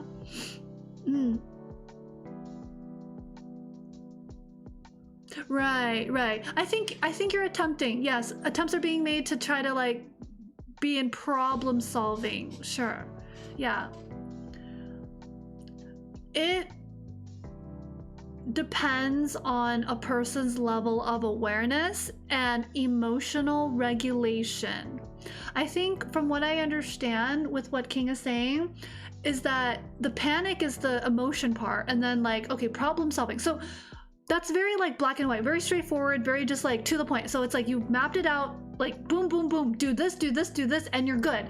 But what if you can't do these things? That's, I think, usually the problem. And I don't know if you were here for this earlier, King, but I made a statement, and it's coming up again because I think it's really important to acknowledge the ableism that is present sometimes in these types of, you know, interpersonal, personal matters, right, that affect our well-being. So while on one hand you could just say, oh, just do this, but on the other hand someone else is not able to do that, so that just makes you look like an ableist, so don't do that. So I think an extra sensitivity and care and like nuance, it can help. But so for example, like this happened very recently as well. Like someone asked for advice, and it was very vague. It's literally, actually, how about this? Someone asked what can they eat? Like let's just give an example. Situation, someone asked, okay, I'm skewing the information, I'm skewing the details to kind of like make it more arbitrary and whatnot, but essentially it was like someone asking, hey, I'm hungry and I don't know what to eat. Can someone recommend what they usually eat and what they like to eat? Boom, right? That's the question. And so someone unsuspectingly says, oh, you know, you should maybe like talk to a chef, like a culinary expert, and ask them to make you something, or just help you decide what you like to eat. Or you can ask this chef to make you a souffle. Yeah, ask them to make you a souffle. A souffle is really good. You should try a souffle. And then the response is, how dare you? You're so rude. How do you even know I like souffles? I don't have access to a kitchen. I don't have access to a chef. I don't know any chefs. How dare you tell me to do this? Like, why would you tell me to ask a chef when I don't have a chef? Dude, how is anyone supposed to know your specific like situation based off just you saying, I'm hungry, I'm not well, you know, I want food, what do you recommend? And then that was the recommendation. Like, how can you like, especially since the person recommended you to like a professional, a chef, a person who like cooks and should have culinary knowledge, who like knows food. So, and then what's worse is like someone's like, oh, you know, I'm allergic to souffle. How dare you tell me to eat something I'm allergic to? You should have known that I'm allergic to souffles, because, you know, that's just obvious to me, but not obvious to the rest of the people that exist on this planet. You know?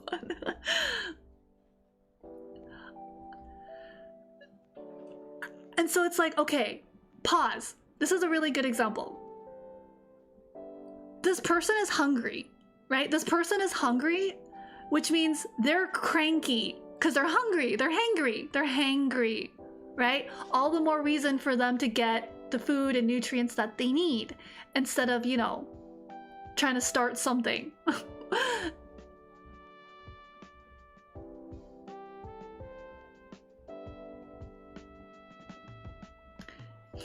In that situation, it's a little bit easier to navigate. Okay, I think you're getting it. Wow. Can you let me know what you mean by overthink? What is overthinking? The answer or the question? So like the template is question. I'm hungry. I don't know what to eat. Tell me what to eat. Answer is, oh, you should find a like a gourmet chef or something, or look for a chef in your neighborhood, and then ask them to make you a souffle. The answer, that's rude. I don't wanna.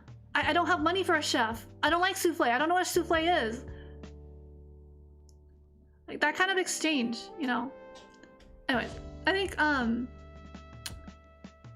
that's just kind of like an example that overlays like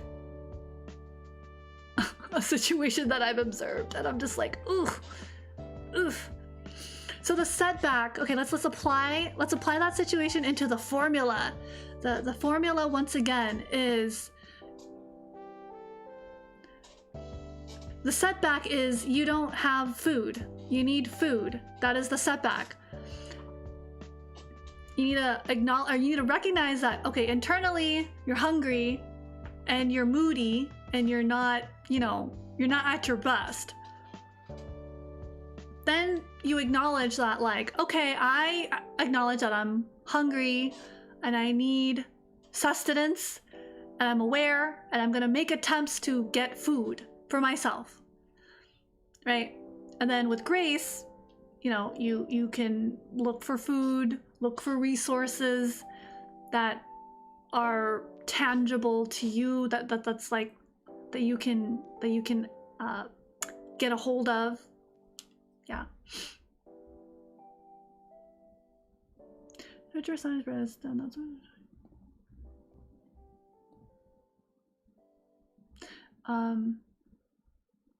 Yeah, but what do you? I don't know what.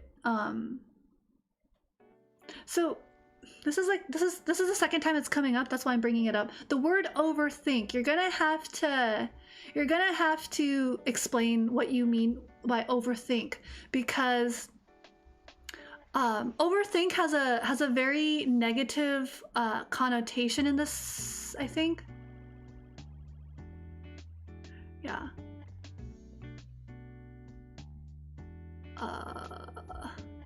Think.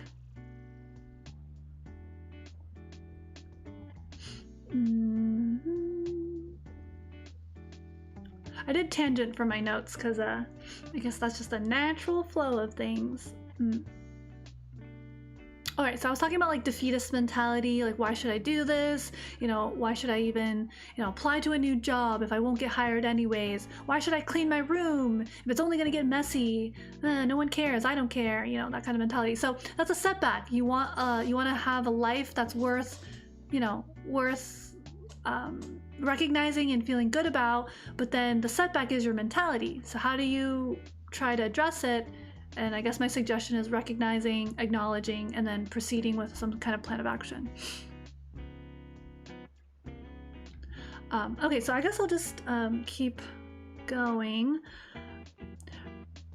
So usually, as we know, a setback is unwanted change or a situation that's like preventing us from progress. And actually, now I think about it, setbacks don't even have to be an event.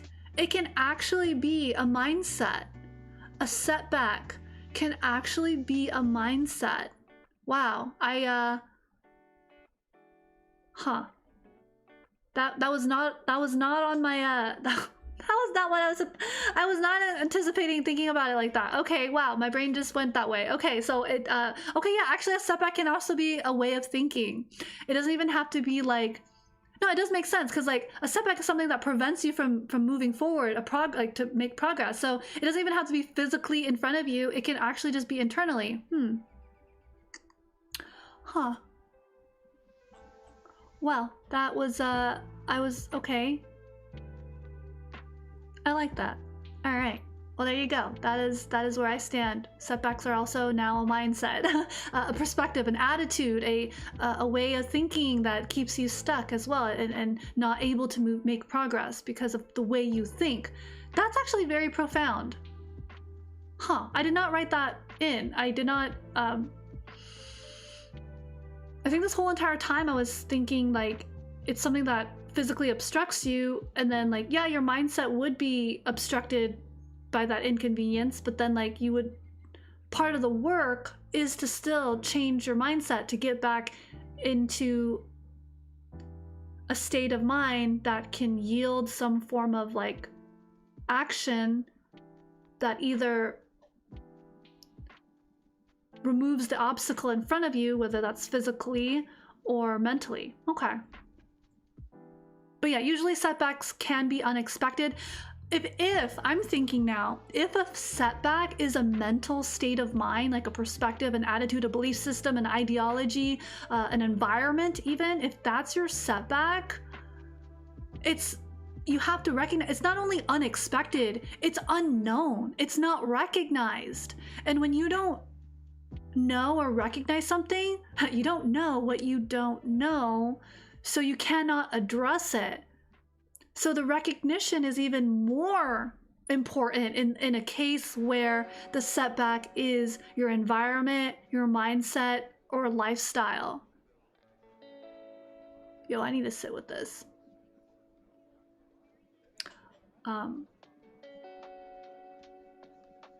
Yeah.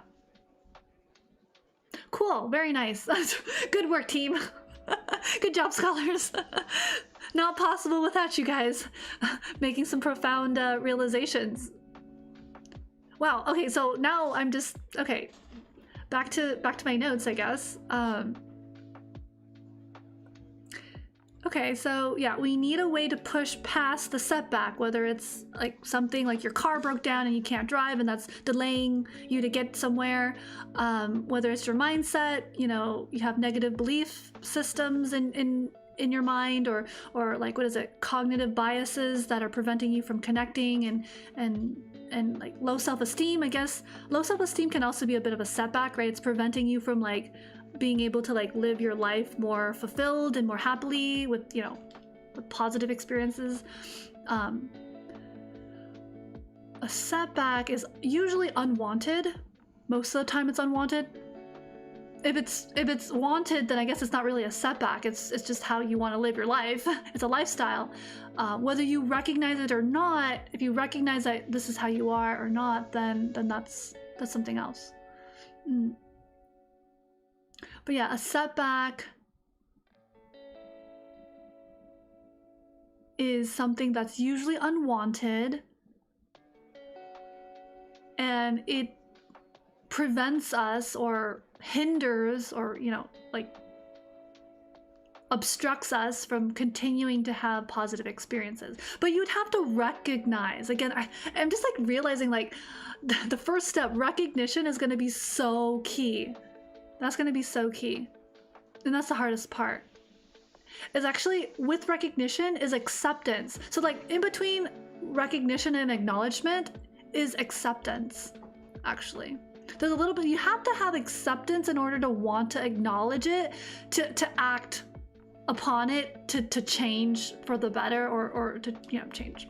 Also, thank you, Yogi, for the follow. I appreciate it. I am sad because my alerts are not working, but at least it's showing up in the chat. So thank you for the follow. Not sure if y'all are tuning in, but yeah, cool.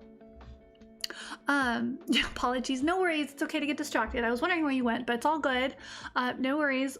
I just had this like interesting moment where like King mentioned overthinking, and I'm like, what do you mean by overthinking? And there's so many layers to peel back on overthinking, especially like, because there is a condition, there is this idea where it's like you over intellectualize things. It can be part of like a trauma response, is like you over intellectualize things. Actually, no, that is a very real thing. Over intellectualizing is so real, and it's weird. I've actually experienced it, and I've also probably done it myself. But experiencing someone over intellectualizing is actually really weird. I saw something recently that talked about it, and it's like you can't reason with a person who over intellectualizes. Dang it, I wish I had that clip. I was so profound. I literally saw it like, I think sometime last week, and I saved it to my little folder because I like to refer back to these as resources.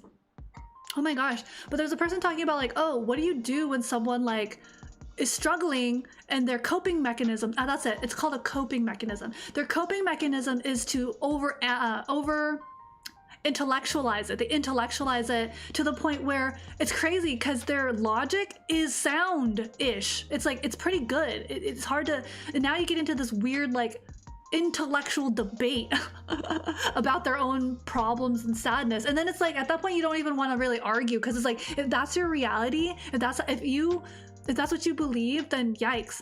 And I think this is where a professional is needed. Like, here's the thing.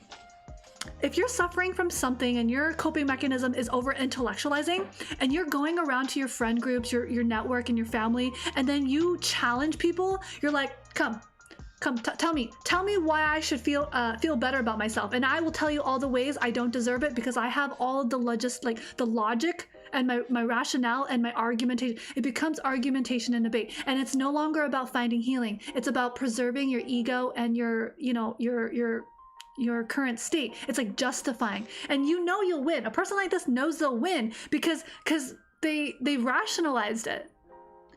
So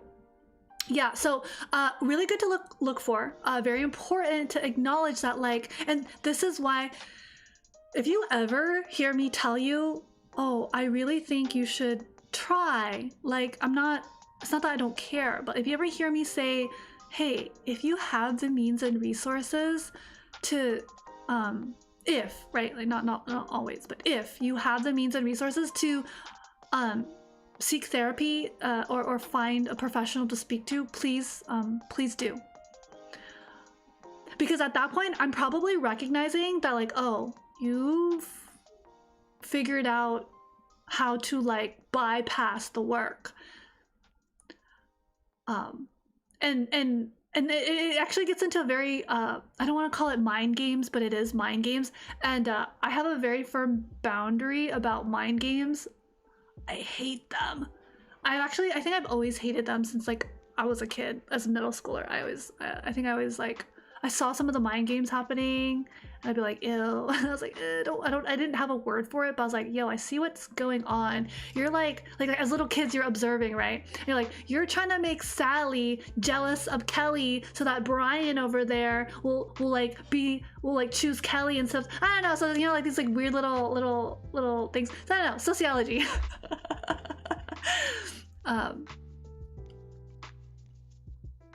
Yeah, wanting to be proven wrong. In which case, that's not the best. That's not the best. You're not the only one. You're not the only one.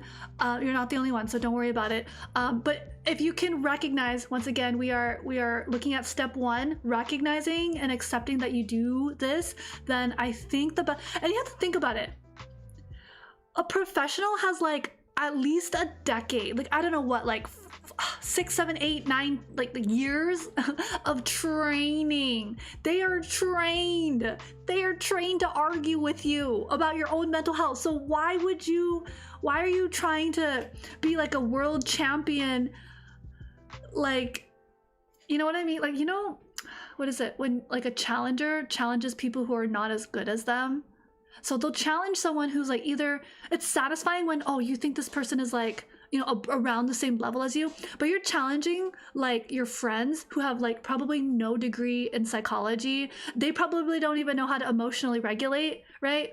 So they're like level 1. Like these are like normal average people.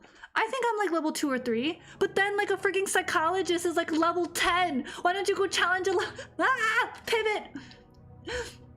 Oh, hello, lettuce. Good. I'm just rambling and ranting and losing my mind because I am tangenting so hard, but I'm like, wow. Welcome back. You don't know. Yeah. So lots of really interesting things. You're not the only one, Antley, so just be mindful of that. And I think now that I'm like saying this out loud and like present and like actually thinking about it, this is going to be very difficult for some people. Challenging the setback, you have to be able to recognize. And here's another thing. Okay, so you recognize, you got the first part. Good. You recognize that you do this thing where you argue with people who don't know your mind, don't know psychology, and you know, and then it validates and affirms your, you know, your own belief system, and it just reinforces that instead of actually, you know, acting upon that awareness and say, hey, I acknowledge this is not what I want. This is a problem and I want to fix it. And I need like an expert, not an elementary school, not my niece or nephew, you know, like I can't be talking to kids about this. I need like a professional who knows what they're doing, how they can like they would basically need to challenge your thoughts in a way where you come to the realization of it. Does that make sense? I know, actually I should not be saying that. I feel like our brain does this thing where it protects ourselves, right? Like it's doing all this busy work, right? It's doing all this work to protect ourselves. It oversimplifies, it generalizes, it undermines, it diminishes, it dismisses, it avoids, it copes, it gets addicted to things that give it happy hormones instead of, you know, addressing the bad feelings, because the bad feelings don't feel good, right? We want the happy feelings, and then we get diminished and reduced into these, like, you know, very I don't know, lack of a better word, like unsophisticated processes, right? Instead of like, you know, trying to address certain things. Okay. Where did wow, that was a really good tangent. Not possible unless I read the word overthink, because I'm like, what do you mean by overthink? That's another thing. I might have to address this off stream, but I think I'm recognizing a pet peeve of mine is if you say something and I directly ask you, oh, please explain, and you don't explain. That's kind of a pet peeve of mine. And there's no engagement and dialogue. It's just like, to me, that communicates, you just think either you think you're right or you just don't know how to explain it. In which case, there's just confusion as opposed to clarity. So no clarity. I think that's a bit of a pet peeve of mine, especially since I value like communication and clarity. So that has happened twice. I will have to address it or just, I mean, or not, because I have like too much on my plate. I'm not about to hunt someone down and ask for an explanation. It's just, no. Let me see. There's one other thing. Oh, there we go. I forgot to do that. So we have moved past the introduction. We are now navigating setbacks. We're still navigating setbacks. You can probably say you never understand what you're yapping about. No way. Okay, there's certain days when my brain is mush that can happen, and I can totally understand that. That's why, okay, full transparency, I think sometimes I don't like using big words because I don't want to sound or use, well, not only do I just not like big words and I'm not very good at big words, it's just, I want to like be able to make it very relatable. I do know that when I get to a certain point, sometimes when I'm really tired, I will not know what I'm saying as well. Earlier, something happened where I wasn't sure if like I was communicating an idea properly, and then I wanted to like make sure like, does this make sense, or like, you know, that's more like a pulse check and like, hey, you know, does this make sense? Because it's like in my brain. Yeah, no, I mean, it is what it is. Like, it's not the greatest. It's not very good or clear communication. I'll just call it what it is, right? And so if you want to improve on it, you know, you're more than welcome to. But again, you know, it's late at night and our brains are probably really tired. And I am attempting to try to talk about some difficult topics. Difficult meaning, I don't think a lot of people like to talk about this, or it takes a certain level of like brain output, right? Like, also, hey, Alvin Jan, good to see you. Hello. I have been sick for a week, therefore the Wednesday workouts, not this week, not today. Yapping though, and had a really good, somewhat of a big brain discussion. I think we had a pretty big brain discussion. We're still going until my brain turns to mush, in which case brain will not know what it's saying. But for now, I think I'm still pretty good. Yeah, welcome. About the exercise streams, I think I have to sit down and calculate and crunch the numbers. I think I'm gonna try to finish the remaining amount of the debt that I have in the last 4 days. Basically, I'm hoping that it'll be finished. The beginner workout will be finished in 14 days. Yeah, in 14 days, spaced out in a few months. Yeah. Oh, that's really good. Hey, that's awesome. I'm glad to hear that you're working out. Very good. Awesome. Thank you, Lettuce. That means a lot to me. Actually, you know, it wouldn't be interesting without you guys to like bounce ideas off of and to like ask for clarifications and like, you know, kind of do a little bit of a check. So that's good to hear. I'm glad that you guys are here. And definitely you guys make it much more lively and interesting. Speaking of brain turning to mush. Okay. Yeah, sounds good for sure. Is it the music? Is it the music, Atlee? Because, well, I think the music is nice. It creates a bit of an ambiance, but I totally get the sensory overload. I sometimes get that as well. And that's recent. Yeah, okay, fair. Okay, sounds good. Yeah, I always feel extra accountable. I try to be accountable for when I'm like the cause of like the damages, right? Like if I was the one that caused you, you know, the stress, I really do think about like, what can I do, you know, to like not cause distress, right? In some senses, in some ways it can't be helped, but yeah. Okay, sounds good. Yes, please take care of yourself. You do you. Totally understandable. We support that.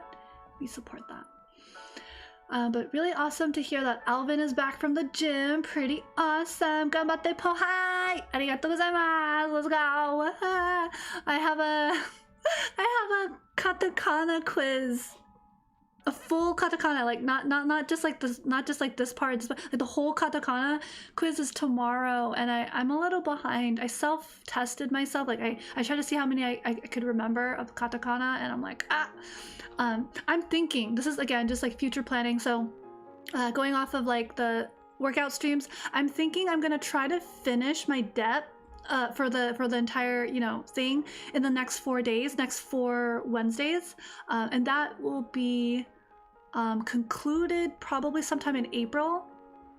Yeah, so that'll be concluded in April, and so that would be a really nice sweet spot. That's my goal. I just need to continue crunching up some numbers, seeing what else I'm missing, and then seeing if I can get that accomplished in the next 4 beginner workout streams, because the beginner workout streams is mostly like a introduction to, you know, working out, fitness, health, and all that, and setting a routine, and then also to give back, right, the redeems from the charity a few years ago. So it was like a two pigeons, 1 potato kind of situation. Two baked potatoes, 1 pigeon. No, I don't know. So yeah, recognition. Dealing with setbacks. I made a note here. Yeah, they are. Actually, oh, that's a really good point with katakana. The shi, tsu, and so. Yeah, I kind of cracked the code on that. Actually, if I get a chance, I think sometime after May. So if I'm still healthy, guys, like scholars, if I'm still healthy, yeah. So and the n, as well, looks like so, but it's like slightly off. It's where the brushstroke order, like which direction it goes. But then when you digitize it, you can't tell the stroke order too much. But if I'm still healthy and I'm not being harassed and I'm not being stressed the fuck out, if I'm not being harassed, if I'm not, you know, given problems from the universe or for myself or whatever, and I'm not, you know, dealing with anything more than what I'm currently still dealing with, then, and I'm still, you know, I'm genki desu, right? Daijoubu desu ka? Daijoubu desu. I'll be okay. Then I'm planning that after May, sometime after May, like June, July, August, I'm gonna integrate the Japanese learning streams, and I think tentatively they're gonna be Fridays evenings, like Friday evenings, every Friday evening. So it's like you guys are enrolled into a free Japanese class with me.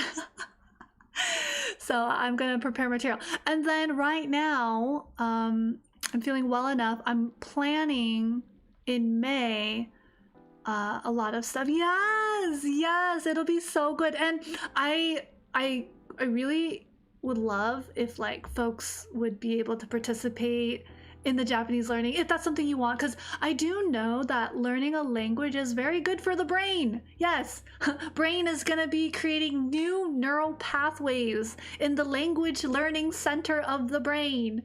Yeah, and we're gonna be learning a new skill, right?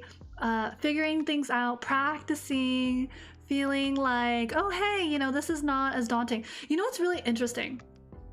Which is really interesting. Yeah, there's a lot of apps, free apps that are very helpful. So in addition to, you know, kind of what I'll be sharing with you guys from my class and the textbooks and all the stuff that I understand, yeah, you can also supplement your learning, at least get like a base. I think learning from an app has some disadvantages, but it's not like, it's not a deal breaker. Meaning like if you had like nothing else but an app to learn a language, then definitely. But if you can get like one-on-one or a classroom setting learning, oh, that's a lot better usually, if the professor is like cares about it and the lesson's good. Yeah, thank you, Lei. Oh, you're gonna be hella rusty. Okay, yeah. Oh no, okay. Oh yeah, you know, so I wanted to actually use Duolingo for a while, which is really funny because it's a bird, it's a green owl, and everything is perfect. But I'm a little on the fence because I'm gonna be so transparent. I'm like not really sure how I feel about the AI that Duolingo supports and uses, because there's another app that like utilizes like people's voices, and so like, you know, they're hiring these speakers and they're like recording their voice, and so like real humans are getting paid, you know, for their work to teach other and help other humans learn a language. And so I do like that idea because then you get more of like an authentic sound as opposed to like a robotic sound. Yeah. No, I was using Duolingo for a little while, but then I kind of fell off on my own. And then when they said that AI is being used, I was like, oh, well, that's like another reason I'm not like super eager to go back. But I don't know, if you are like super pro AI and you're like, okay, you know, yeah, I guess you could use Duolingo. It's not like the end of the world, but that's just where I stand. So we're gonna do the language learning by the books. I'll have to prepare some material. There is some material digitally that I can use. I will just have to like scrub it a little bit. Like, no, what I mean, like if there's any like doxable information. But actually the Japanese textbook that we use is it's Genki. The beginner one is orange. I think the second level is like green color, and I think there's just two that I remember. But yeah, Genki is like everywhere. Like that's like everywhere around the world uses it. So that's not specific to any particular location to my knowledge. But yeah, if I utilize any like presentation material or slideshows, I would want to like make sure that there's no like weird information on there, like, oh, it's from this college, haha, or whatnot. Yeah. So it's a very, oh, that's great, we'll be using the same textbook, so that'll be very helpful. Yeah, I don't know if there's a copy of it online or not, but yeah, it's a pretty good book.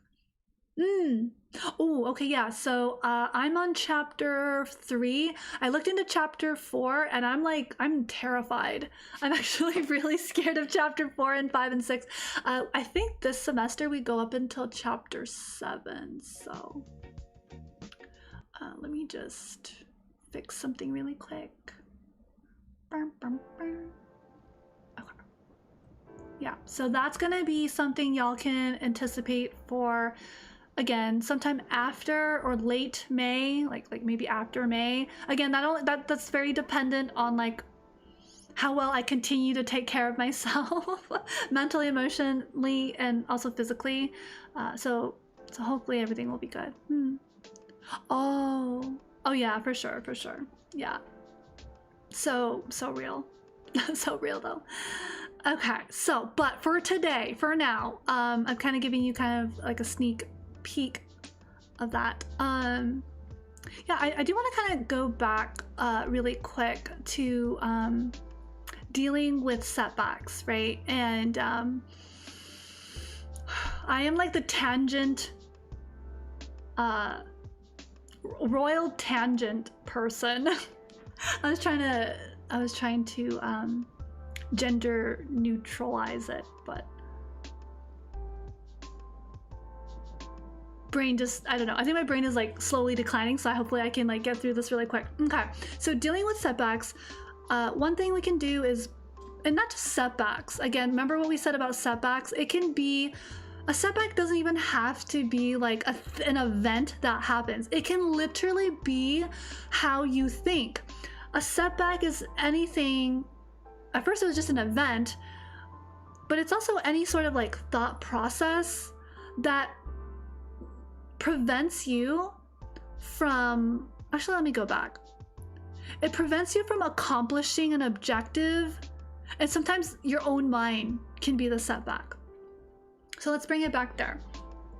And it's very hard to know what you don't know. And so the recognition step will be probably one of the harder steps to get to. The first step can be always the hardest. And then if it's not the first step, it'll be like the next, the doing part, the actionable part, the actually, okay, what do I do about this now, right? So pausing to process emotions, objectively evaluating the cause of like what got you here, like what events happened, what decisions were made, to analyze to see if anything can be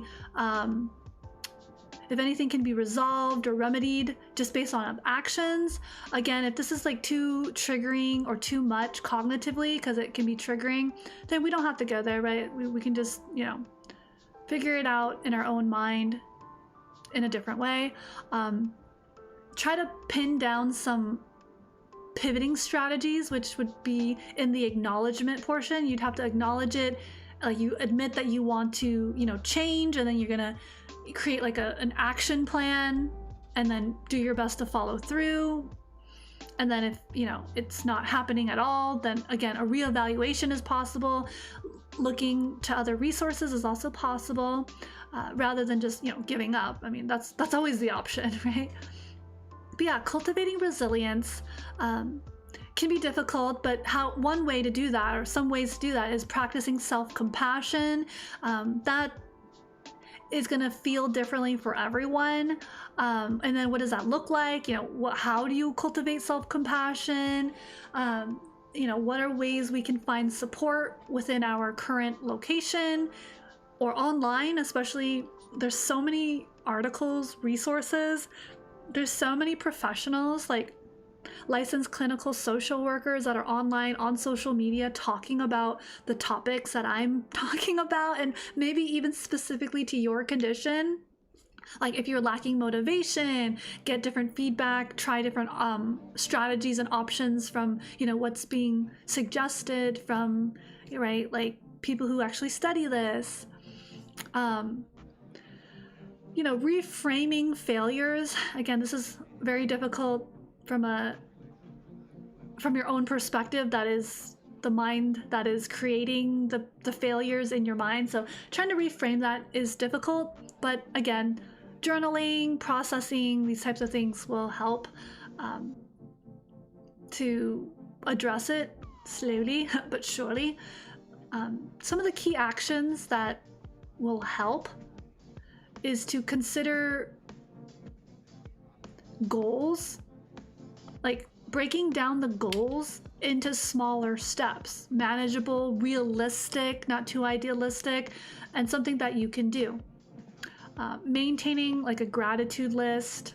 I think at this point in my notes, I'm reading off of a list of suggestions from an article. These suggestions here. So it says maintain a gratitude list, and then breaking goals into smaller steps. And then, this article that I put in my notes here is talking about strategies for overcoming setbacks. So it includes 1, 2, 3, 4, 5, 6, 7 points. And I think what I'm going to do is I'm going to include some of the resources and articles in this video description, the stream description later, after. But process and pause, take a step back to breathe, calm down before, make any crazy decisions, right? That also depends. Some people process really quickly, and it's not out of an emotional response, but it's out of like a logistical thing, right? You have to act fast to make a decision. That was the example I gave when I gave someone whiplash. Out of this small group, one person got whiplash because I got new information, my brain processed it. I'm like, maybe we should, maybe we don't do this. And then boom, made a decision. But yeah, breaking down a task into manageable steps is probably the most vital for sure, right? Yeah, like I think the more specific the small step is, the better. But to each their own, right? Some people don't like to be so specific, but no, for a while, when I was, again, this is anecdotal to illustrate or demonstrate as an example, when I didn't know what to do, like I was just so overwhelmed, I got a piece of paper, I wrote down brush teeth, shower, make food, hydrate, rest, as like, I just need to do these things first. And then, you know, right, it's very specific. Brush teeth, right? Take a shower, you know, drink water. This is very specific. And that kind of like shifted my nervous system a little bit. I was able to do these small, manageable steps, right? Just to take care of myself. Because otherwise you can get into this like spiral in yourself where you just vegetate. So as long as you can kind of like, again, implement these small steps, like you said, it's very important to get you, you know, action oriented as opposed to just stuck and spiraling in your mind, in your feels. Yeah, for sure. Yeah, so another thing about to-do lists, if you guys will hear me out, I have been doing a reverse to-do list, and I found that so helpful. So helpful. I use both. I'm not saying I don't do, I use to-do lists. I also use like a reverse to-do list, and it's basically, it's logging. What it is just logging my activity, and not to be stalkerish, it's more to like validate what I have accomplished.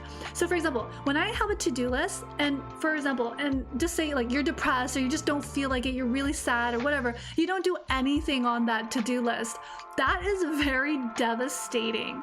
It is very like demotivating to see that you didn't do anything you wanted to do.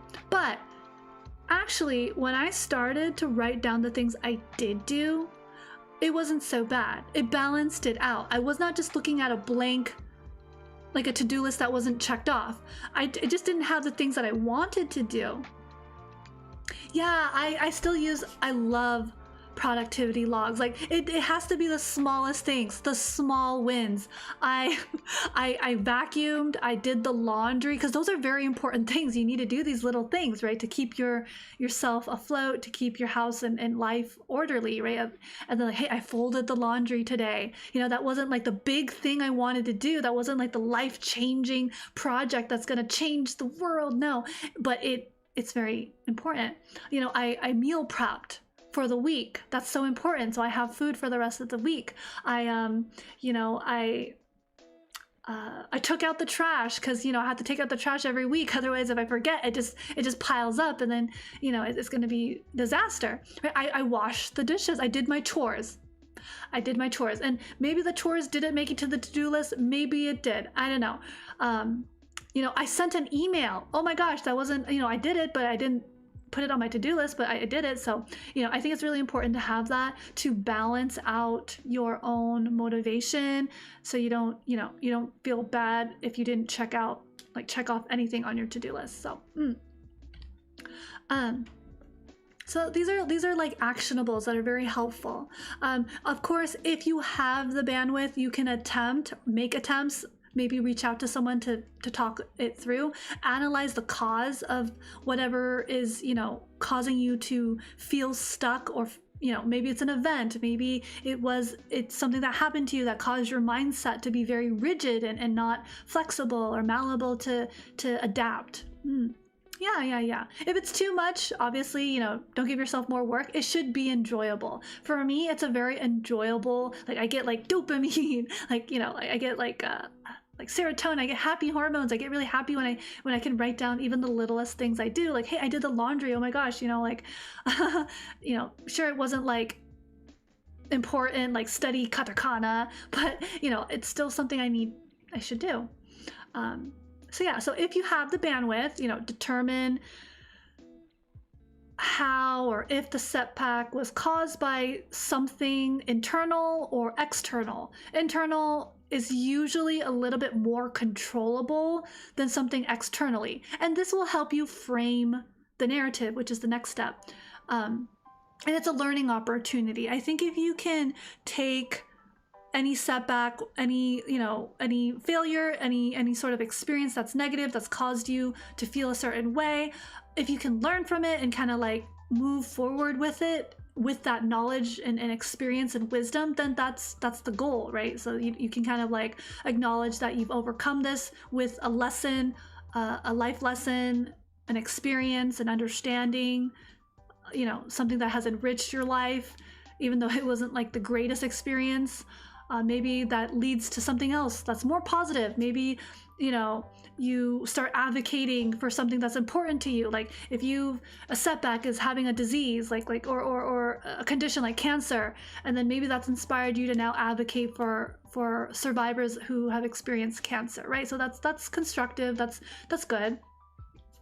So reframe the narrative, view the setback or experience as an experiment, like a failed experiment is what this article says, and it's something that you can learn and grow from, as opposed to like a personal failure or any shortcoming of that nature. Yeah, you can also adjust your plan. So if there's a method that you've made and it's not working, you can try another approach, and this is where the flexibility comes into play, where you kind of have to acknowledge, like, okay, I made a plan, I'm ready to act on it. Okay, I've broken it down into these steps. It's been like 3 months and I've gotten nowhere. It might be time to reevaluate the plan and the approach with something different, right? Give yourself the time to give it a chance, but if you're not making any progress, I think it's fair to adjust your plan. The next strategy is to maintain a perspective. And the perspective that this article is suggesting is to remember that setbacks are normal. Yes, I agree. I think this is why. Yeah, I think this is a good perspective. You know, the setback, the condition, the mindset, the experience, the emotion, the thought is temporary and part of your life journey, part of something that you need to learn, something that you need to, figure out, like a puzzle. Makes it a little bit more easier to think about if you think, my depression is like a puzzle that I just haven't figured out yet. I just need to figure it out for myself, right? Yeah. Again, seeking support when and if available. And I am of the mind where if you have friends and family that can help you, great, but we have to acknowledge the reality, and it's a hard reality, it's a difficult reality to want to acknowledge, but sometimes our friends and family are not the people in the best position to help us, and that's okay. It hurts because you want them to be. We so desperately want to be saved and supported by our loved ones, but sometimes that's not always the case. If it is the case, then great, and it helps you, then yeah, absolutely, they can be part of your healing process. But I don't think it's fair to ask. Here's an example, like an analogy. I don't think it's fair to ask your best friend, who is your best friend, to do like surgery, to perform surgery on you, right? You'd want to seek a surgeon to do something of that level of expertise. So again, right, you'd want to seek some level of expert advice, and hopefully you find someone who's not only professional but compatible. And that's a struggle that I'm having right now, is the compatibility with professionals. It's a process, but I'm working on it personally. So if that offers any encouragement, it's not an easy process. If you're lucky and you find someone who's like really good to work with, like the first time around, then great, right? Like totally good. The last strategy for overcoming a setback is self-care, and I talk about this all the time, and I think I'm going to talk about it a little bit later as well. So what does that mean? Self-care, engaging in simple positive activities to manage stress. I do want to add more to just what is being listed in this article. I mentioned earlier that it's really important to be at least aware of, if not like, basing your decision off of like the activities you choose to do based on understanding vicious cycles. We've all been there, we cram for a test, and then we're tired because we crammed, and like we just get by, we take the test, but we're tired and we're not feeling our best. And so time management is really important, but also the activities you choose to do is also important. So rather than, putting yourself in a vicious cycle, like maybe consider something that will set you up for success. And this is gonna this is gonna be like really strange coming from me, and I recognize it, I acknowledge that this is weird, but analog activities, I think everyone, including myself especially, should have analog activities. And you're thinking, well, no, duh. but you would be surprised. You would be surprised how not everyone has these analog activities, third spaces, you know, outside of work and home or school. Third spaces being like a cafe, a library, a hangout spot like somewhere in the park, a hiking trail, right? A cafe that hosts events and socializing, you know, in real time. Maybe even concerts, you know, like these types of events that are in real life, something tangible can help. I'm not a big concert person or like a musical, like was it music festivals? I'm not really big on those, but I've noticed that, you know, going to the library, finding out that there's like local events, supporting, you know, local events, and there is a level of anxiety with going out in public, sure. So I do understand that, especially if it becomes like a catch-22 in a way, right? Like so you want to socialize, but you have some like crippling condition that like prevents you from socializing, but you want to socialize. So this is like this weird vicious cycle. Yeah, for sure. I do know that I tried to do something different for one of my for holidays, for one of my was that one of my birthdays? Oh my god, I can't remember if it was like a birthday or like what. I think it was a birthday. I think it was one of my birthdays. I forgot what year it was. I went to a concert. I did go to a concert but it was like one of the first concerts that I went to where I paid for it, and then like I went, and it was an anime concert. That's what it was. It was an anime concert. Like the band sang songs from anime. I've never been to anything like that before. I've been to like, you know, like those concerts in the park, right? It's just like, or jazz concerts that are just kind of there. You just walk past it at like a street market or something like that, you know, but never had that experience. So I decided, you know what, I'm not a big concert goer, but I should try something new. So that, yeah, so I did something like that. So again, expanding experiences, doing something a little different, you know, trying new experiences, and you really trying to like live life, create positive experiences. One advice that I remember receiving or learning about as well was that if you struggle with any kind of, you know, condition like anxiety or depression specifically, if you can like, so what happens with depression and like negative thinking is that you have a lot of narrative, like your own voice in your head telling you like bad things will happen, and like, oh, look at all the bad things that have happened to you, right? Like the trauma. And one way to like challenge that narrative in your mind and in your life experience is to create positive experiences, right? And with setbacks, you kind of have to like force yourself to have positive experiences again. Yeah, it's very difficult, but once you get past the challenge and the barrier, it does kind of help.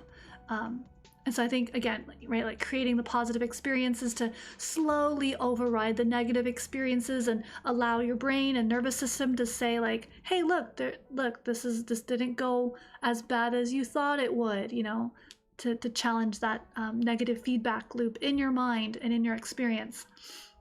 So, yep, that is part of navigating a setback in all of its varying forms.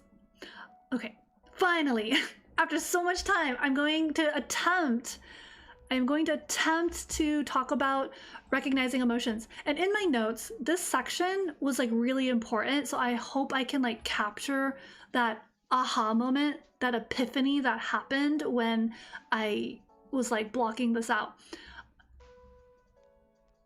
Yeah, this was like a big aha moment, and I hope I can share this correctly. And I'm gonna start it off with like a story, an anecdote, right? recognizing negative emotions and then becoming proactive in regulating your negative emotions. Yeah, a lot there, a lot to unpack. So I was interacting with someone, once again, recently. It was like a friend of a friend, you know, so it's like kind of know them, we're chill, we're good, but it's not like we're like, we know, you know, so it's just like that. And then, you know, I noticed that this person I was speaking to has this interesting pattern, and then it just made me think about, what's the best way to like if this was a situation that I could solve, like, you know, like brainstorming, thinking, ideating. So that was just my brain.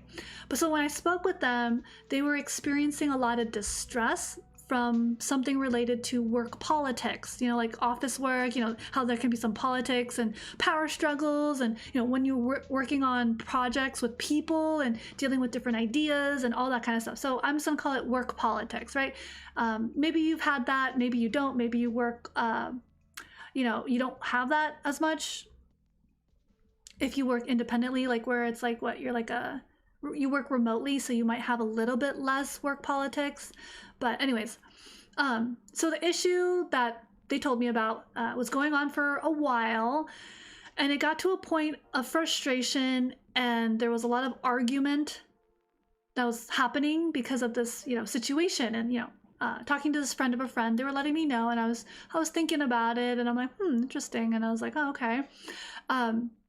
So I had already known about this issue prior, but it was just like getting worse and worse. You know, like when you check in with someone and say, hey, you know, long time no see, it's been a while, you know, like, hey, it's been a month, like, how have you been? Checking in, you know, how's life? And like, hey, you remember that work situation? Still, it's gotten worse. Oh shoot, dang, that's terrible. You know, that kind of thing. So I had already kind of known a little bit that this was going on. And honestly, in my opinion, I was thinking like clear communication could easily resolve this. But then after more details are being like talked about the situation, I'm like, oh, it's not just communication. There's like something, ideas are not the same, and no amount of communication can really like change a person's belief system, right? Like at that point it becomes like you have to convince, you have to like argue and like, and even with argumentation, it doesn't even matter because there's no winner. The winner is subjective, right? I should look into like argumentation and debate contests and see how like judges or voters or like vote on or judge these competitions to see like, oh, which argumentation was better, which delivery was better, which speech was better. Because I used to take, you know, speech and debate, and I forget how they like there's like a rubric, right? Like, oh, you know, there's like a rubric that they check off, and it's like a point system. So it's really interesting to think of like, oh, so it's not just clear communication. So I was wrong to think, oh, clear communication can solve everything. For the most part, it can. But I think in this case, it was more about like an idea and a lot of like personality clashes. So instead of the situation being resolved, it kind of escalated. It escalated, right? One side wanted to have a standard to be set, which is fair. And then another side, like, sometimes wanted the standard and rules to be followed and other times not. So these are two conflicting ideas. These are two conflicting modes of operating. And this causes confusion for other people involved in this project or department or whatever the work structure is, right? And because of that, if there's no standard, that leads to like inconsistencies all around. Like sometimes there's more work, sometimes there's less work, so it's just inconsistent. So there's no standard. If the baseline of work or standard keeps shifting, the expectations do as well, and then that just defeats the purpose of having a standard. So, and it's okay to like express your frustration and to vent every now and again, right? Like, okay, yeah, like vent here and there. But what I realized was that what was ultimately lacking in this situation was a solution, obviously, and then emotional regulation, and also recognition that this situation was being handled emotionally rather than through like problem solving. yeah, it got to a point where it's like, okay, it's no longer like logic and reasoning, it's negative emotions, and right, and we're talking about recognizing the negative emotions and then figuring out what to do with them. So it got to a point where there's like a lot of frustration, and it's in the emotional realm, right? We're now dealing with emotions and frustration and distress. So I spoke to this person, I observed this person like actually going around venting the same story over and over and over again. And at first I'm like, cool, dude, you're connecting. But then I noticed something different. They were not just venting to like get release. They were not actually getting any form of like release. And that's the problem. Because usually if you vent, you should feel a little bit better, so you don't have to keep venting, right? Like it's like vomiting. Like how much can you get out until your stomach's empty, right? And then you're just vomiting nothing, and it's now you're just, you know, like what's the point of what you're saying if it's not providing any resolution? So there was no relief in the venting.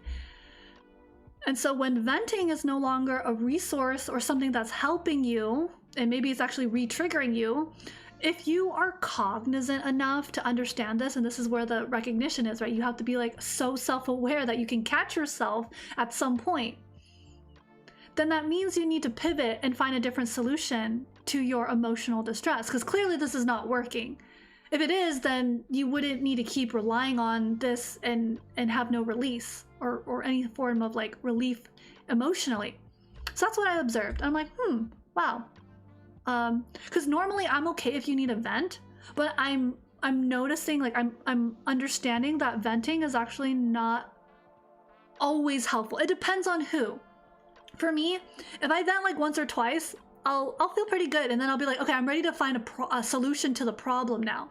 But if I'm noticing, so you can also do a self-check. This is self-awareness. Do a self-check. If you vent more, like to different people, more than like 5 times, so you can vent to like 5 different people, and notice how long it's been. If you're venting in a span of like a week or 2 or like an entire month, and then by the 2nd or 3rd month you're still feeling bad about the situation, venting has not helped you. It's like temporary. It only gave you like a temporary like release, but then you're like back in the same place. So it's not a solution that's helped. Like I said, for me, I'll vent like once or twice. I'll mull around and I'll be like, grr, like angry, vent, and then I'll be like, okay, I'm ready for a solution. So if you need a vent, but then if you're not able to resolve it, then you need to find a solution. If you vent and then it's resolved, no problem, then you're good, right? These are the only kind of options that are available.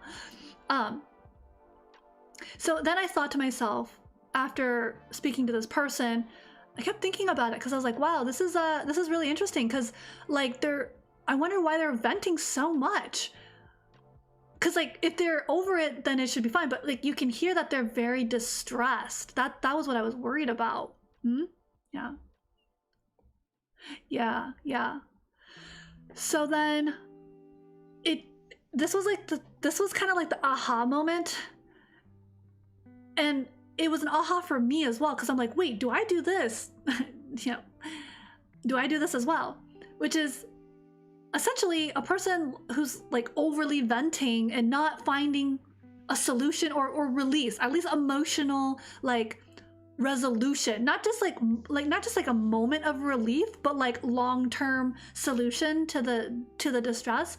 Then I think it's really essential to find a way to resolve the negative emotion that's associated with the situation, regardless of the results. Regardless of the results is key. Meaning, your emotional state should not be linked to either the outcome of this situation or the situation.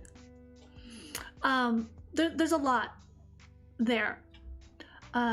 Venting about coursework, it's difficult, it's challenging. You acknowledge that, we acknowledge that. It's not easy, but you're doing it.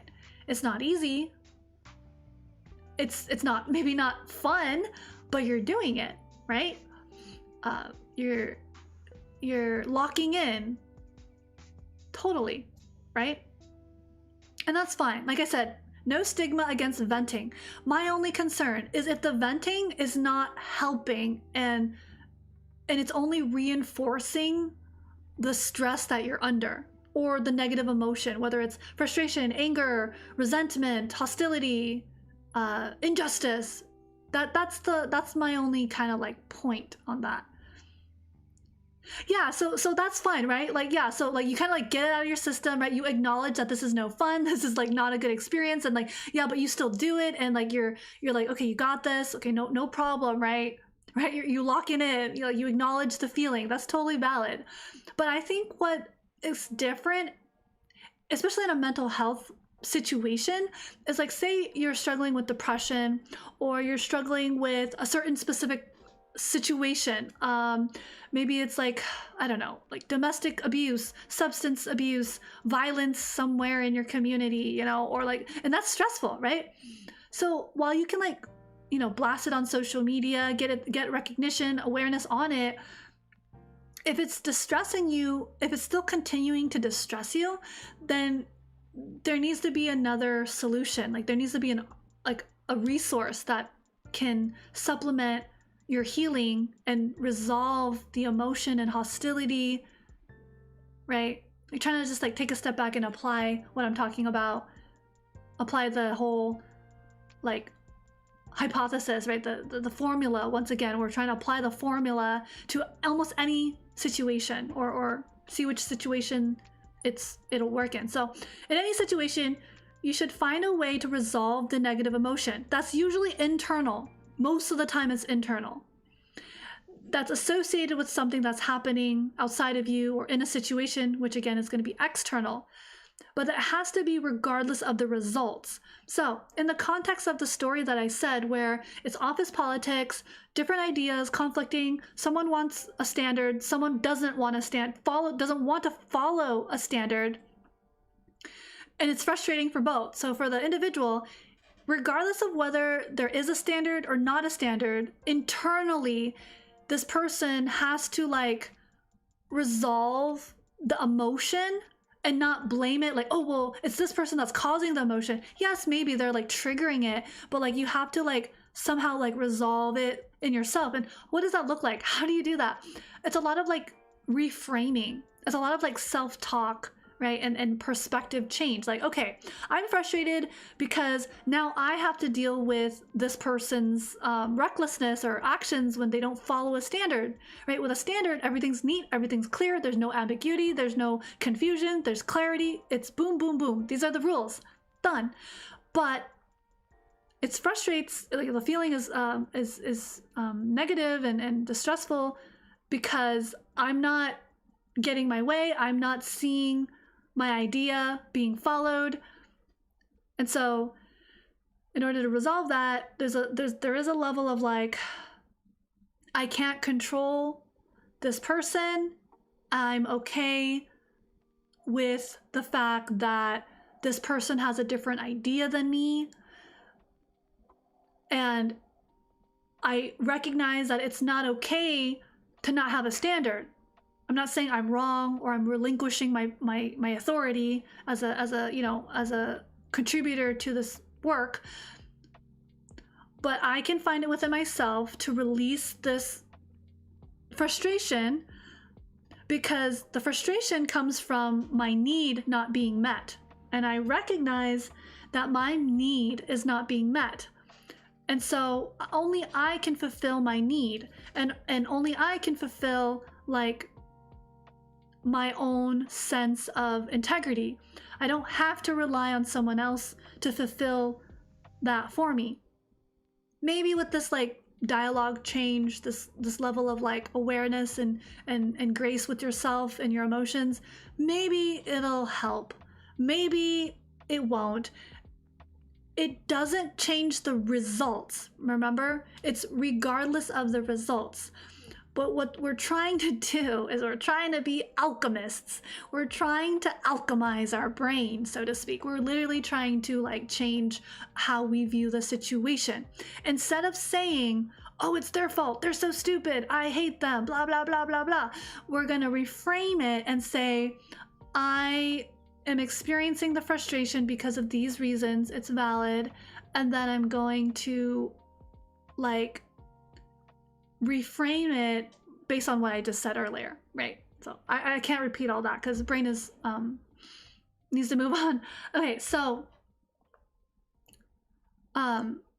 there was an example in my notes where I was going to give a personal example of how I overcame negative emotions regardless of the situation.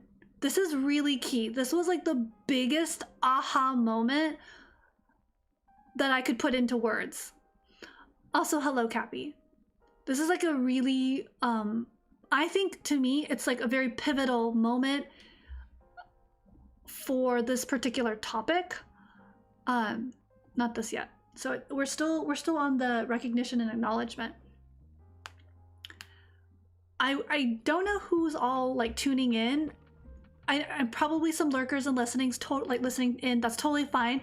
And if there's anyone who's like wants to comment, would you like to hear my story?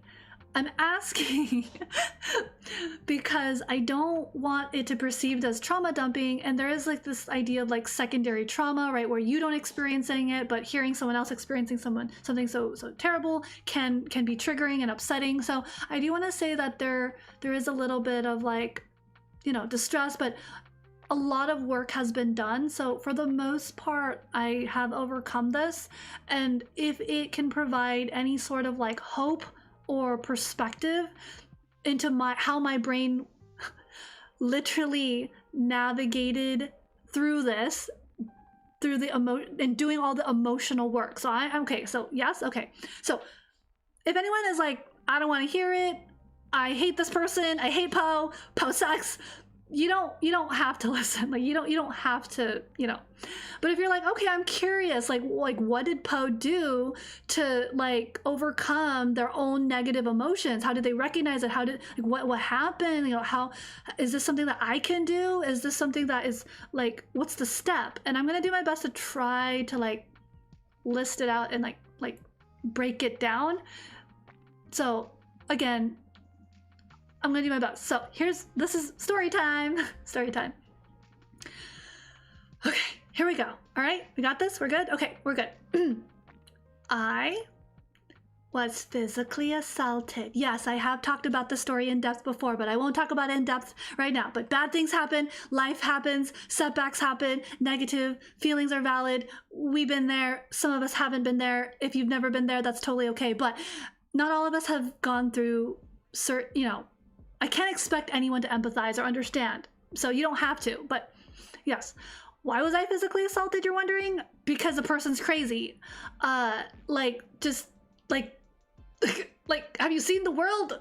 You know, so like, it's hard to explain or ask why, but it happened, right? It happened. Yeah, I appreciate you, Trina. I appreciate that. It can be. It can be too much. There's a point I want to make about that, Trina, is that it's about the difference between when, okay, so I hate to gender it, but I'm gonna gender it, and I'm aware that I'm gendering it, and okay, there is a difference, like research-wise, when men talk about their traumas and quote unquote vent or talk about what their experiences versus when mostly women when they do. So I thought that was really interesting. Yeah, no, for sure. Lettuce, I'm actually pretty okay with the story. I just also want to like make sure everyone else is okay, because again, you know, not easy stuff to talk about. It's pretty heavy, and I want to honor everyone who's listening and thank you for being present, and also honor myself in the process as well. So, and yeah, this is hard. This is always hard to share. But okay, so if you guys are asking, oh, why did that happen? It's frustrating. Like, usually the response is anger, and what will happen is they'll hear, oh, someone got something injustice like happened to this person, I'm angry. And what can happen is, instead of like directing that anger into like the system that supports the violence or the injustice, they can in some weird way. I recognize this and I've seen it. They'll direct or redirect it to the actual person, to the victim. It's crazy. It's very crazy, but it's a thing. I don't know why. I'm still researching it. I'm still figuring out why people do this, and I think I know why, but I'm not sure because it's not a science, you know, because it's psychology and stuff. So, but I'm aware that someone will say, "Oh, Poe, you deserved it. You're a terrible person." Blah blah blah. No, it's really not. It's really not like that, and I totally recognize it. So all of that is just like invalid. A lot of haters out there, a lot of misogynists. You see the news, what's happening in the United States, okay? Like the whole Epstein files, right? Like, okay, so like why did that all happen? Yeah, right. So same reason. Why did this happen? You know, it happens because a lot of men, a lot of people, brains, hand-eye coordination not working.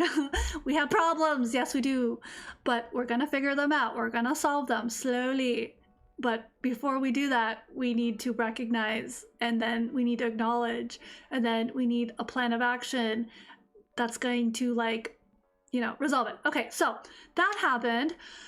Yes, I had to process my emotions. If you're not upset, if you're desensitized, if you're indifferent to the story that I'm sharing, then that's also an emotion, believe it or not.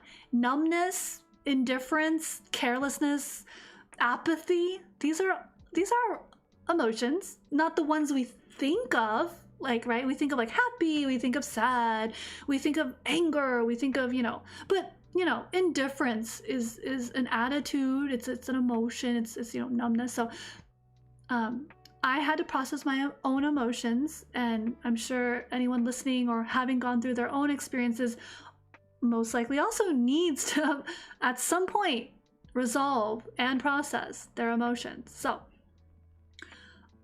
I process my emotions in so many different ways, all of the ways, but you need to process your emotion in ways, plural, or in a way, singular, in a way other than just venting. That, I think that's key. Depending on how severe the situation is, right? If it's just a little, you know, little something, like little drama, little blah, and you vent and it's over, cool, out of your system. But because of the magnitude of this particular situation and of situations similar to mine, okay, similar to mine, you can't just vent. I mean, it's good to get the story out, bring awareness to these, you know, situations to find ways as a society, as a culture to either prevent, reprimand, remedy, take accountability for such things, you know, so, but we're not there yet. But it is very key to process your emotions other than just venting in these types of situations. So, because venting is just not enough. So, if venting was all you needed and you're fine, like I said, you're good. Okay, so, sorry, I'm just going off my notes.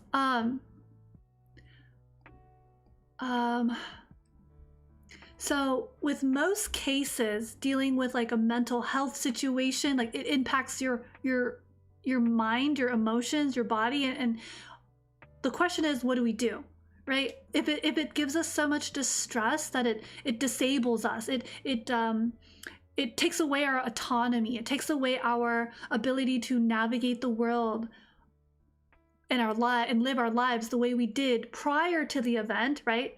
What do?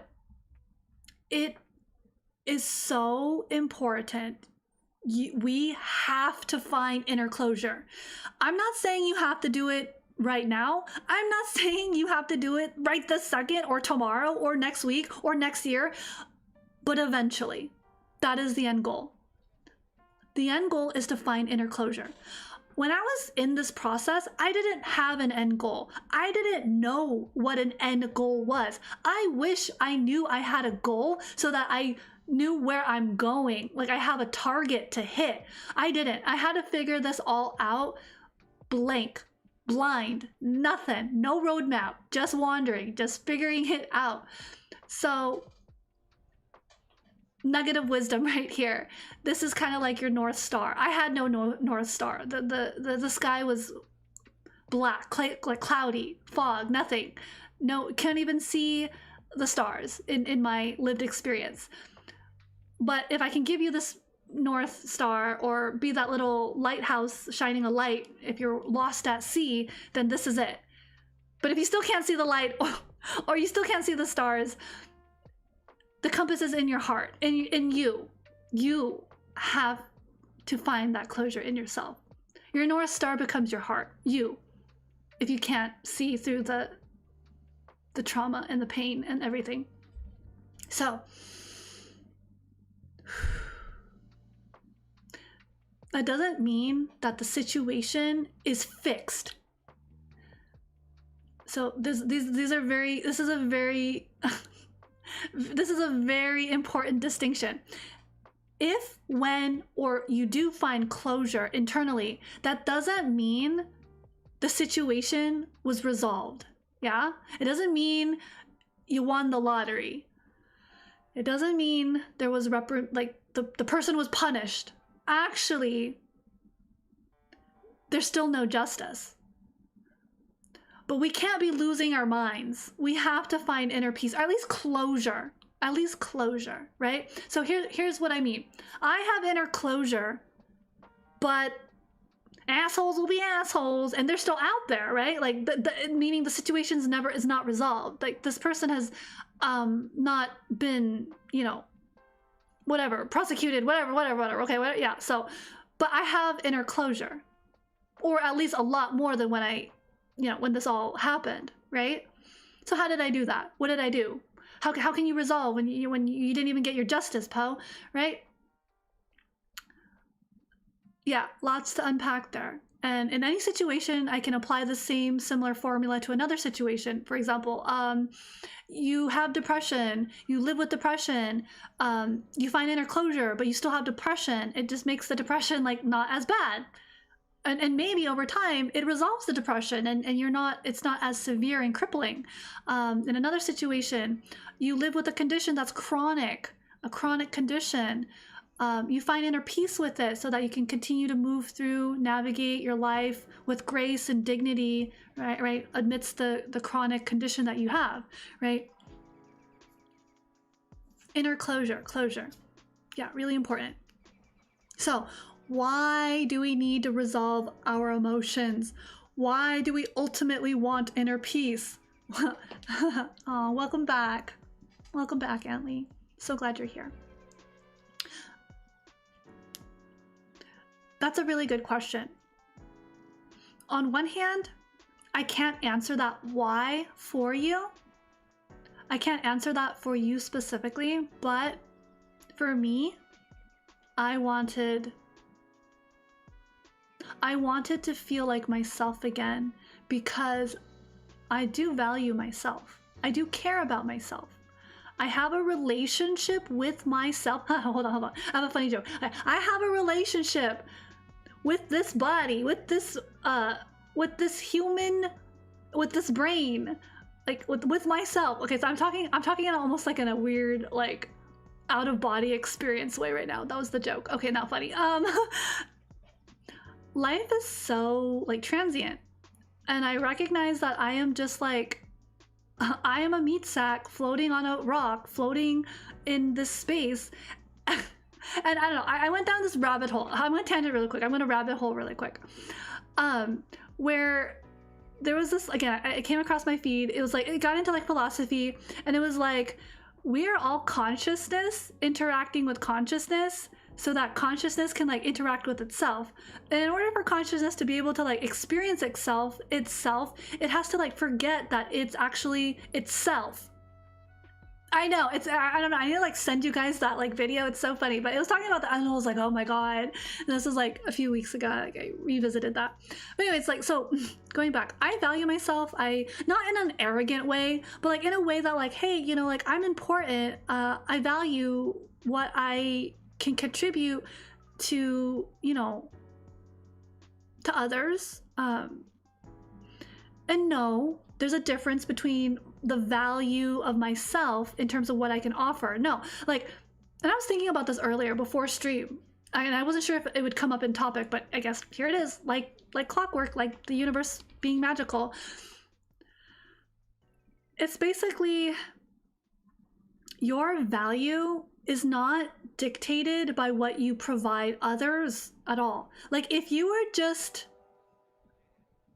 out in the wild and you didn't quote unquote contribute to society, but you also didn't destroy society, then it's like you're neutral. Like, you know, like you didn't contribute to society, good or bad, and you didn't do any harm. You just kind of like, actually, honestly, I don't know if this is a good example, but the animal kingdom is kind of like that. Like the ecosystem is kind of like that. Like if without humans, right? Without like, you know, it actually evens itself out. Sure, there's like moments in history where like, oh, there's overpopulation of animals, but then like it somehow somewhat resolves itself. Other times it's like, oh, there's like, you know, extinction, okay, and then it happens or it doesn't, whatever. So but there's like a balance, there's like this flow, right? There's like this thing. So similarly, while my value is not attached to what I provide, and I can just live my life like a nobody, and I would be good, and I'd be fine. But like if there is an opportunity to provide something of value and you want to, and it brings you joy and it's positive and it maybe helps someone resolves their own suffering, then why not? So in my brain, I'm thinking, hey, I could try, like I'm not doing harm. Well, that's subjective. Actually, I take that back. That's subjective, right?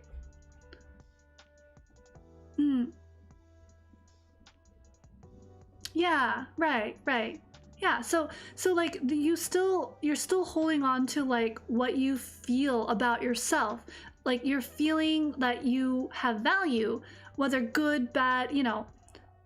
And so that's why I think I want to resolve my emotions, and that's why I want inner peace, so that I can navigate and do things that I do want to do, and elevate and continue striving for something more. Because I mean, now we're getting into philosophy, right? Like why do we exist? Why do we live? Why do I need to resolve my emotions? Blah blah blah.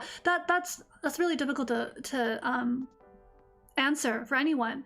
But and honestly, I wrote this question in my notes, like, why do we want to resolve our emotions? I actually, brain just went blank. I don't know why I wrote that. And honestly, this is just like a free flow answer. Ultimately, though, to resolve the emotions, the negative ones, will allow you to like live your life again. And why do you want to live your life again? Because you have something to offer, because you want to experience life. You want the goods and the bads. You want to like, you know, get wisdom from your experiences, good and bad. You know, maybe you want, you're a person out there who wants to make an impact, you know, if for good or not, I don't know. There's people who don't want to do good. There's people out there that want to watch the world burn. And if that's your motive to resolve your negative emotions or to catapult yourself into villainhood, then okay, then use those emotions to catapult yourself and don't resolve it. And then just let those emotions run you. I mean, I don't know. It's a free world out here. Okay, so for me, that's why I want to resolve my emotions, I guess. A little bit of a tangent. Yeah, that's my style.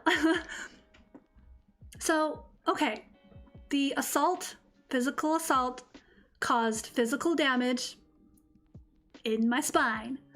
I was in physical pain, and with that comes a lot of emotional distress. And yeah, there's a lot of stuff going on here. So it's not, I'm dumbing it down. I'm watering it down so so watered down. I recognize that. So it probably doesn't sound as like bad, because I'm definitely sanitizing. So, okay, I had to find a solution, right? Because this is my option. If I don't find a solution, I'm gonna be like this. I'll be stuck with physical pain for indefinitely until it's resolved or not. I will be hunched over for the rest of my life, because I was hunched over. Like because of the herniated disc. So it was a herniated disc. It was like bulged. I mean, it was called a disc bulge, and then other times it was called a herniated disc. And at one point it was like sciatica. We were trying to figure out what the heck it was. So in some ways, I'm either gonna be like this and adapt, or I'm gonna have to try to like find a solution. And before I can even like get to a point where like, okay, I'm ready for a solution, I had to end my pity party. Yeah, like my little sad party, my misery loves company, because no one was at my party but me. So that was miserable, right? No one feels what I feel. No one could feel my physical pain, the herniated disc. No one could. They could see it. Obviously, that's not a good sight, but they couldn't experience it. So I'm in my little pity party, and that was really hard because like not only are you like in your feels, you're in your feels, and then you have to like be not in your feels to be able to get somewhere, and that's the hardest part. So it took longer than it should have, actually. And it was just a slow decline, right? Like this everything. First it was the physical, then it was the mental, emotional, and then you're just wondering like, how did I get here? I think the moment you realize, you ask yourself, how did I get here? That also helps you in your brain realize, oh wait, I'm in like a pity party with myself, and I need to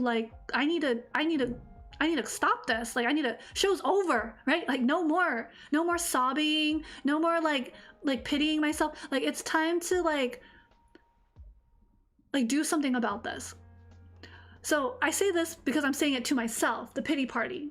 It sounds kind of harsh, but in reflection, my pity party was me processing my emotions. So pity party's not bad, right? It's a party of my emotions, but I can't party and stay there because it's a one-man party. It's just me.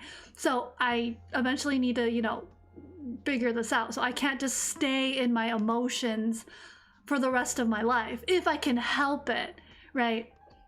And I can, which I can't. I can help it. I don't have to be like this. I don't have to think like this. It's a choice.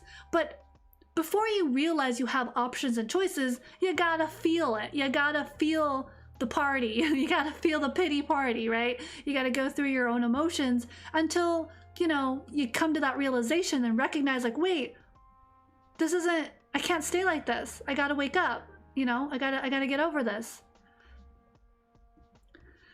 Which is what eventually happened and made a full recovery. Yay, so that's good.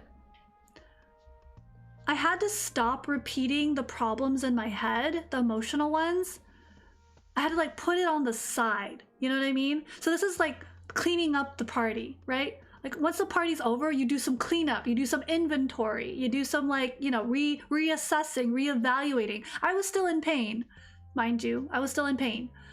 But, the universe works in mysterious ways. And I like to use the word universe. I like to be a little bit more secular as much as possible. And there's a lot to unpack there as well, but the universe works in mysterious ways for me. One day, after like this sudden realization, I didn't really actively like look for a solution. I mean, I had, the doctor said surgery, and I'm like, hell no, I'm not gonna get surgery. No, I don't need surgery. This is not a surgery problem. This just needs I need something to just like snap me back into place. That was my ignorant thinking, but hey, it worked. That was my logic. Let's just call it was my logic. I'm like, this does not need surgery. So I did not do the surgery. And I kept looking for other ways. There was like acupressure, acupuncture, like all these things. I'm like, no, that's not it either. It's like, what is it? What it is, it's like your shoulder gets snapped. So what is it when you dislocate your shoulder? I just need someone to like snap it back. I mean, it's not that easy because it's in my spine, which is like, you can't really get to it. Whereas like, if it's like your shoulder is like snapped out, you can just kind of pop it back in. And I knew like that's what I needed. That's what I needed. I didn't need and so I thought there is something like that. And then again, I wasn't actively looking for it because I didn't have the word in my head. But one day, like my feed, my algorithm just sent me was it like an ad? Like an advertisement for like this chiropractor. Yeah. And I was just like, okay, I don't know what that is. I don't even know what, but like it feels right. It's like I'm thinking like this could be it, like, because I don't need needles. I need like something to like move it back into place. I need bones to be like moved, and I'm like, chiropractor. that seems logical, right? Like that makes sense. When I say that feels right, it means like it makes sense. Like it's logic. It's like 1 + 1. It feels right that that's 2 because you have 1 apple and like another apple, and when you count, there's this apple and that's 2 apples. So that feels right. Like, yeah, this is math. This is adding up. So I'm like, yes, I think this might be it. I was nervous because I'm like, are they going to be nice people? Like, am I going to be treated with dignity? Like, what? I don't know. So we go through this process and it was wonderful. It was more than wonderful.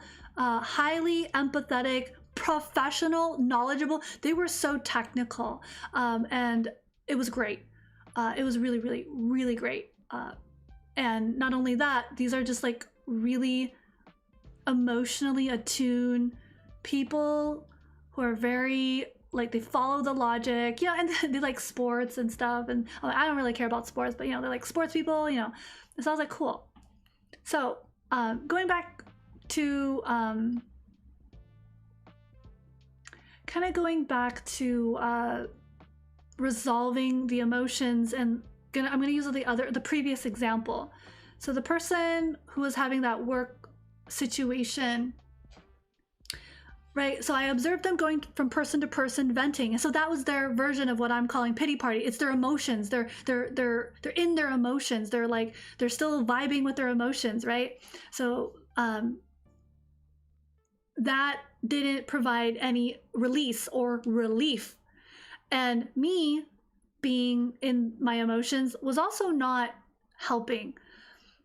But you still have to feel them, and if you're not careful, this type of like endless, senseless venting or like emotional like baggage that we all carry, and that's not bad. I'm not saying that's a bad thing. Like, we all have emotional baggage. Like, I had emotional baggage, but like, if you don't do the housekeeping to resolve it and like lessen it and recycle some of those emotions and get them out of your system, right?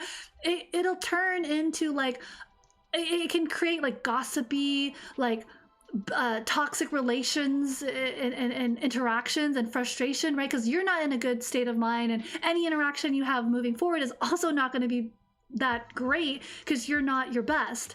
So it's going to create a lot of like environments that are very toxic, not just for you but for others. That's, you know, if we recognize that, then we can assess and be like, oh wait, I'm the problem. I should get this fixed so I don't just keep venting and bringing my dark cloud of misery everywhere I go, right? So that was one of my motivators. I'm like, damn, I don't want to be like this. Like, this is miserable, you know. Like, I can't even be happy. I can't even show up, right? So I had to recognize internally, like, this is what I'm like experiencing, and not only that, I should do something about it, and I'm gonna commit.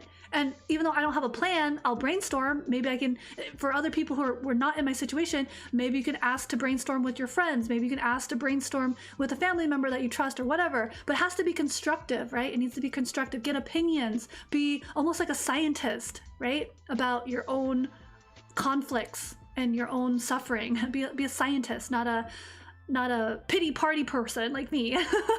I was that person. So we have to look at actions, we have to look at the impact, and we have to look at the results. So we do a little bit of testing, like the scientists that we are, right? So we're dealt with the cards that we're dealt with life situations. Like, I didn't ask to be physically assaulted, okay? Like, I didn't ask like, oh, I deserve this. Like, okay, like maybe if I'm a terrible person, and if someone said, oh, Poe, you totally deserve that, you're a terrible person, I'm like, yeah, you know, you're right. Yeah, I get that slap. Yeah, okay. But like, no, this person's just crazy, okay? And there's crazy people in the world, and there's terrible people. I mean, the internet is like a reflection because everyone's, you know, anonymous, so they'll show the true colors, right? I doubt they act like that in real life because there's consequences. There's consequences. So, yeah, right? We don't ask for this to happen. We have to analyze the actions that we are doing to resolve what happened. So in a way, we're playing janitor, right? We're playing janitor. We're cleaning up a mess that we didn't make, and we're cleaning up something that was not our fault. Yeah? Yeah? Okay. Sorry. I think it's it's frustrating. It's frustrating. So it's frustrating because there's no why. There's just is. And when you're given lemons, I hate this. I don't know if this is a good. When you're given lemons, you gotta make the best out of it or whatever, right? Maybe it's a lemon pie. I don't know. Get bacon, I guess. So it's okay to vent. And it's okay to get different perspectives, but at the end of the day, you need to act. You need to convert that knowledge and like the different opinions you've gathered into something that can yield results in a direction that's better than what is your current situation. Yeah, I mean that's ideally that's what everybody wants. Like, oh, obviously, but you have to be scientific about it. You can't just like expect better results from doing nothing, and you can't expect different results when you do the same thing. If you do A, the results are going to be A. It's unfair. It's illogical. It's ridiculous if you do action A to expect results B. You have to do action B to get result B. Yeah? So this is the mentality that I had to, kind of like employ. So there's also a term that I recently learned a few weeks ago, actually.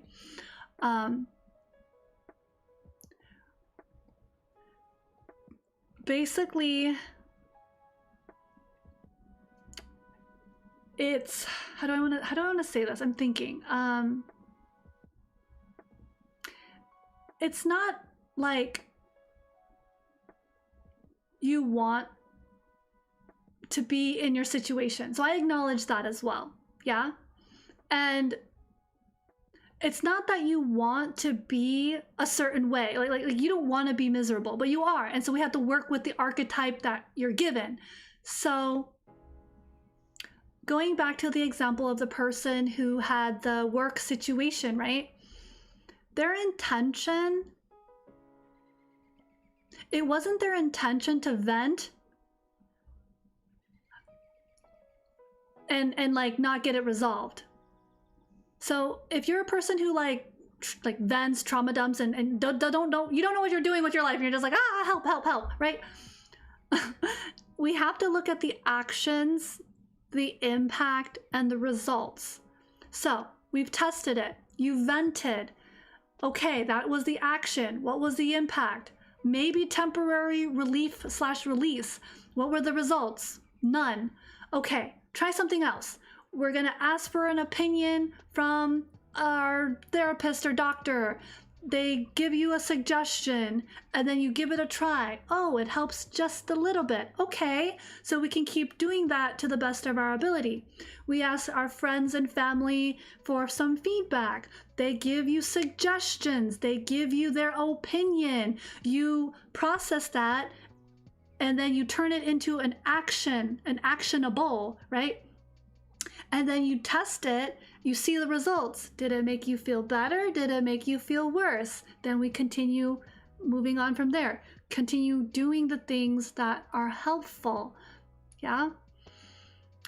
It's no longer helpful if you become the crisis archetype. So now I'm going to talk about the opposite.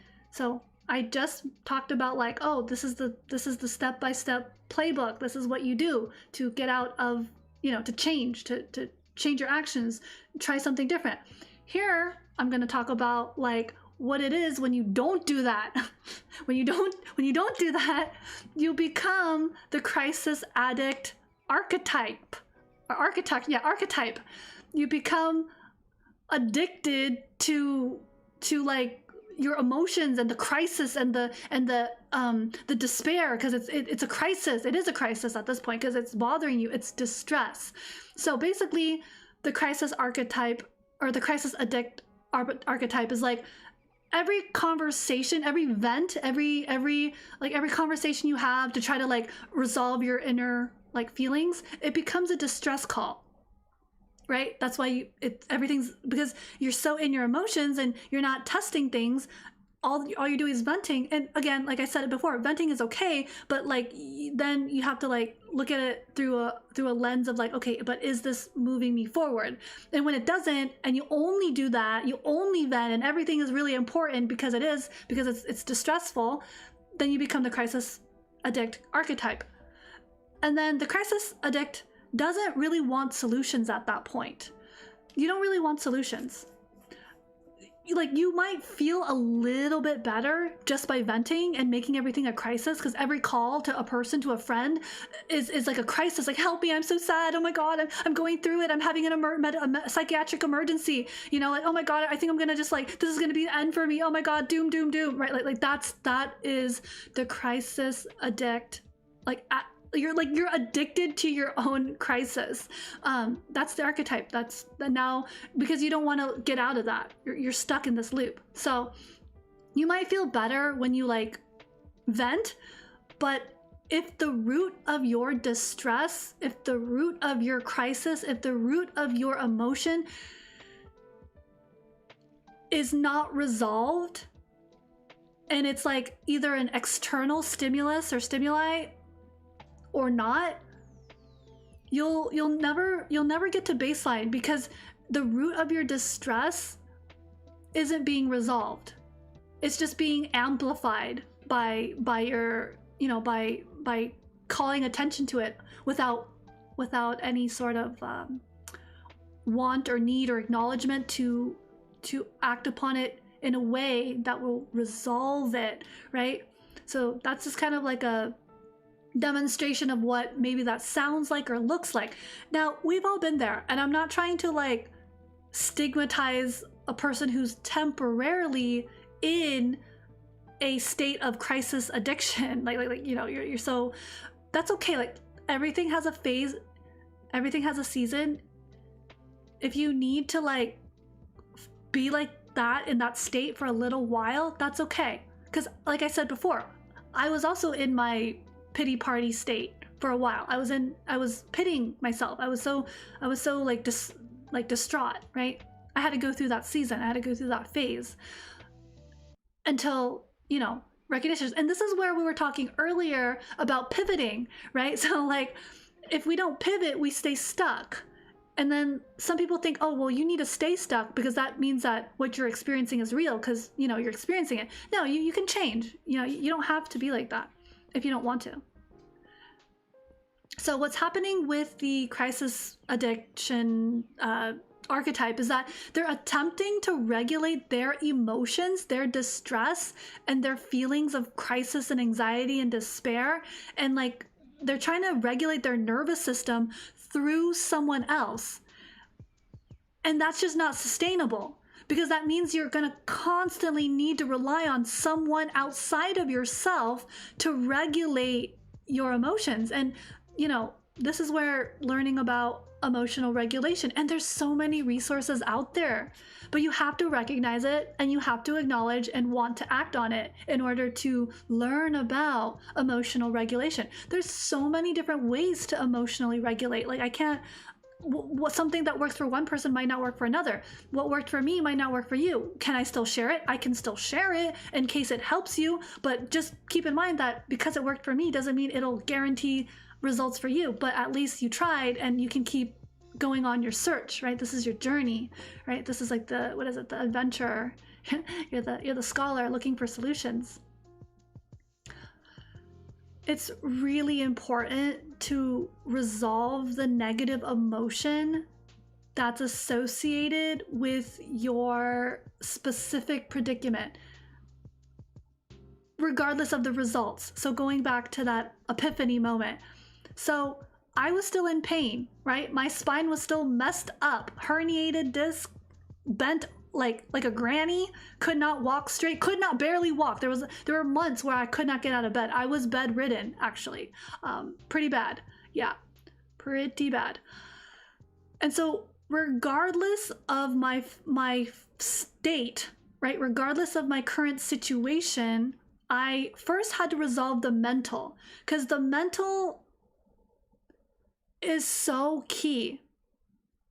Like the brain and then the body, right? Like your brain tells the body what to do. If my brain is like, I don't want to move, I don't want to get up, I'm miserable, I'm not going to move, body will follow. Body will not move. Body will vegetate. Body will follow the brain. Yeah? So if you can like get to a point where you rest enough, build up that courage to be like, I am still not okay. I'm still very miserable, but I have some willpower. I am going to get up and go to this appointment. I'm going to make an appointment actually. Yeah? And then, you know, and then body follows, right? Body says, okay, I press the buttons, I make the phone call, I show up, and you're still in pain, by the way. You're still miserable. You're still tackling the depression. You're still tackling the social anxiety. You're still tackling the trauma. You're still in it. You're not out of it. But what's changed is your mind. What's changed is you've resolved just enough of the negative emotion to a point where your physical is allowed to like do something about it. Just enough. Okay. So is this everyone's like game plan? No, like this is just me like analyzing my own situation and more or less. So yeah, it's okay to be transparent with others. At the end of the day, you just want to be the most honest with yourself internally. Yeah. And then you need to have that conversation. You need to like quiet the emotions in your mind just enough to be able to do small actions to get you forward, right? When you're really, really in it, like in your emotions, when you're depressed, when you're struggling, you don't want to do anything. And that's the problem. So you have to like resolve the emotion just enough so that you can do something about it. Yeah. And that in itself allows you to identify how you're going to disrupt the emotional cycle.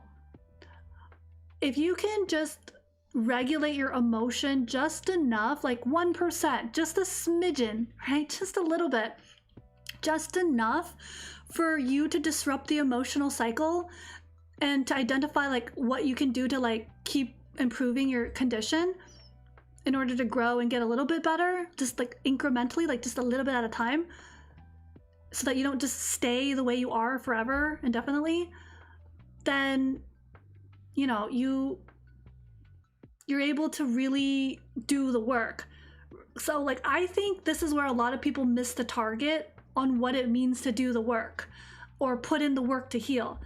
For example, I have the idea, I know what I need to do. I need to do this and do that, but I won't do it. I know it conceptually in my mind. I know what needs to be done, but there's a barrier. And it's, once again, it is the mind. Because it's not like you're unable to, it's not like you're physically unable to do certain things like stretch or take your medicine or whatever.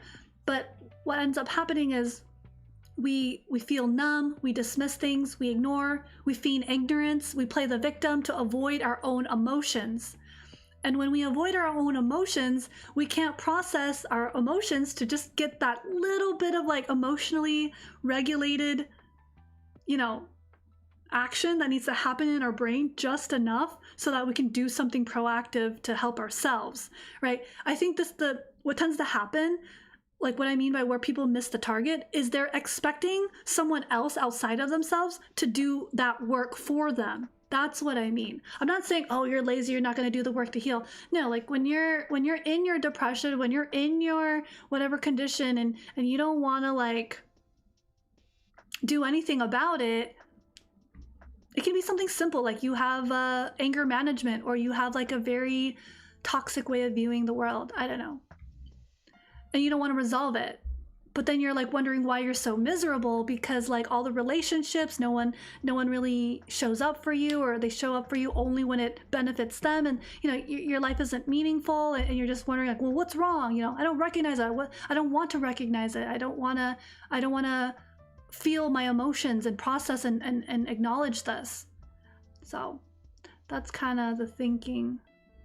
Yeah, so once you've again resolved the emotions and you kind of get some clarity, when you process your emotions enough, just enough, it'll enable you to think beyond your emotions. You're not just your emotions anymore. You're not just that miserable person. You're not just that, you know, pity party goer at your own party. You're not just your anxiety anymore, right? The mindset shift adds clarity, and you need that clarity to be able to function. If you're confused, if you're sad, if you're angry, if you're, you know, blinded by your emotions, it's really difficult to operate. Everything is very like volatile, right? It's not what is it? Steady, like a straight line. You kind of want a straight line as opposed to like up and down and all around. Like, you know, you don't want that. That's too extreme to live so emotionally. So when that mind shift changes a little bit, just enough to get a little bit of clarity, you're able to get some resources or help like I did, then you've resolved probably either a majority or just enough of your emotional baggage that was causing the distress. If you're able to find ways to continue to like regulate your emotions and your nervous system, that's also really helpful. There's so many different ways. Somatic body work, where there's a bunch of other ways. Actually, I wrote it down. Brain is turning to mush right now. I can feel it. But yeah, oh yeah, so like meditating, breath work, somatic body work, stretching, other like holistic ways to try to regulate and ground yourself, staying, you know, present and calm. Yeah. And your focus is not to control the situation, like in my case, and like I'm not trying to control my situation or another person, right? So your focus is not to control the outcome. You're not trying to control your situation. You're not trying to control another person. You're only just trying to regulate your emotion just enough so that you can do some action that will help you like resolve, like ultimately resolve the situation you're in, whether it's you're depressed or you have an addiction problem or you have anger management problems or you don't know how to regulate your emotions or you have relationship problems or you're not sure of yourself or you're confused or you're stressed because life has given you terrible cards, you know. So this can kind of apply to almost anything. That was kind of my intention in reflecting so much on this matter. So your goal in all of this is to regulate yourself before finding, you know, before trying to continue finding solutions or compromise with your situation. So the next part is actually really important. It's actually so important. It's so important that it's silly. That's how important it is. It's kind of embarrassing because you're like, what? That's it? But I think like a bulk of mental health, if it's not like genetic disposition or what have you, or lifestyle, it's like your biology. It's your biology. So not just your genes, but like food, sleep, activities, hormones. I've talked about this with you guys. Remember, like the happy hormones and all of that. That's what I mean by the basics. It's actually your biology. So this is gonna sound really weird and you're like, what the heck? Like, that's it? But if you're in any kind of mental health like thing, like any kind of funk, like your emotions are like not good, you're moody, you should ask yourself these questions, because I actually have to constantly ask myself these questions when I'm not feeling well. Like, not sick, like not when I'm like sick, but like if you are depressed, before you say anything like, I'm a terrible person, I suck at life, I'm never gonna like find any fulfillment in life, ask yourself these questions. Are you hungry? How many hours did you sleep? Are you just sleepy? Like, do you need a nap? Like, do you need a hug? Do you need to connect and socialize? Do you need like some fresh air? Like, do you need to just clean your room and the clutter is getting to you? You know what I mean? Like, this is actually biology, environment, you know, how you feel and is like dictated by like the food and nutrition you consume. Like pause for a second. Thank you, Trina. You love this discussion. Okay, yeah. Okay, thank you for that. For sure. I will pause. I was really worried if I lost some people. But okay, let's do this. Okay, pauses. Yeah, I also felt like some folks needed some sleep as well. It's getting kind of late and I rambled. It is that time. No worries. Please rest. Rest is more important. There is a VOD. I'm wondering how we can like space it out for more discussion. Maybe I can do another stream on this because I was really nervous. I did kind of drag this out longer than I wanted to, but there are a lot of nuggets of insight here. How you apply, how you want to use it, again, is up to you, but it's all good. Yeah, okay, sounds good. Thank you, Panda. Hi. Arigato. Yeah, sleeping early is good. No problem, all good. I feel like I dragged out that last part a little bit because I had so many notes and, you know, some tangents here and there, but we flow. Yeah, so I'm glad you guys want to go to sleep because you guys know that I will always want you to go to sleep. Like, please go to sleep. Please go to sleep because that's so important. Your rest is essential. Like, I know I'm staying up, it's still a little early on my end. I should wrap things up if I'm like smart. I should wrap things up so I can study katakana for like 2 more hours before sleep. And so I can also hit I have a electronic curfew. I have an electronic curfew, which is actually in an hour. So I have an hour to wrap this up. So I'll do my best. I'll if you guys want to watch the VOD, that's totally cool. Okay.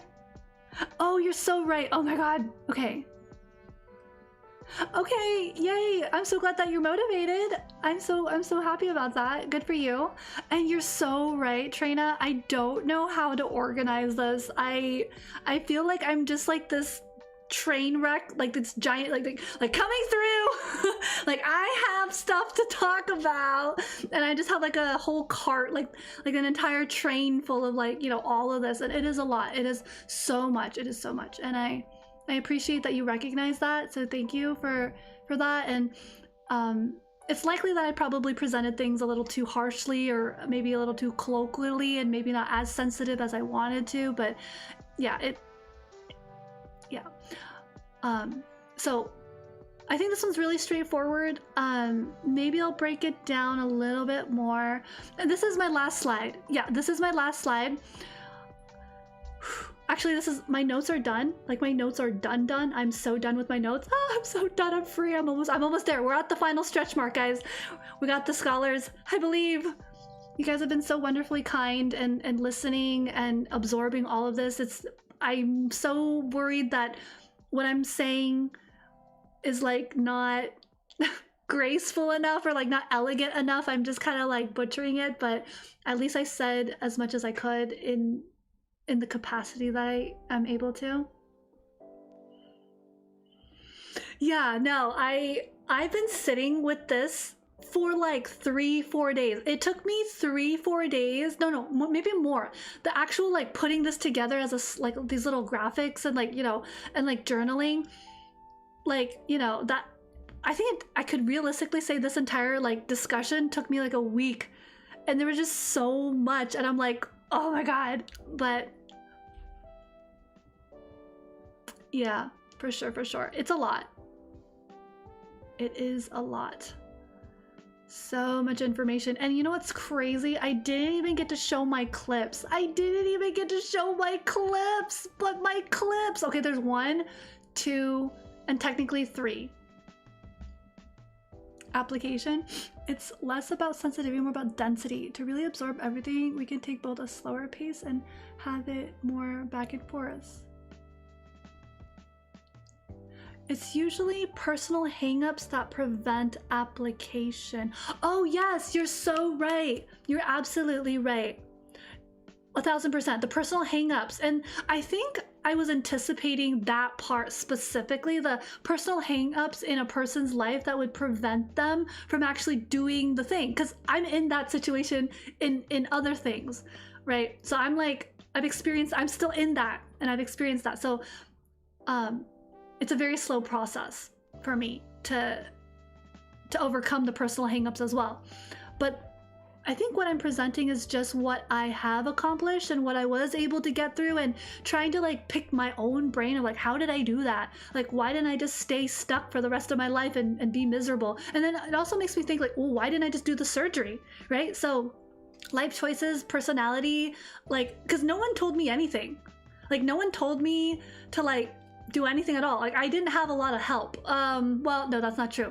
I didn't have a lot of help navigating what to do. I had to figure that out on my own. I did have assistance in terms of like, oh, someone drove me to my appointments, right? Someone accompanied me so I wouldn't topple over, you know, like someone helped me get some groceries, you know, so I could survive. Someone monitored and checked in with me, you know, every day, every week, whatever, right? So I did have that support from like family and friends.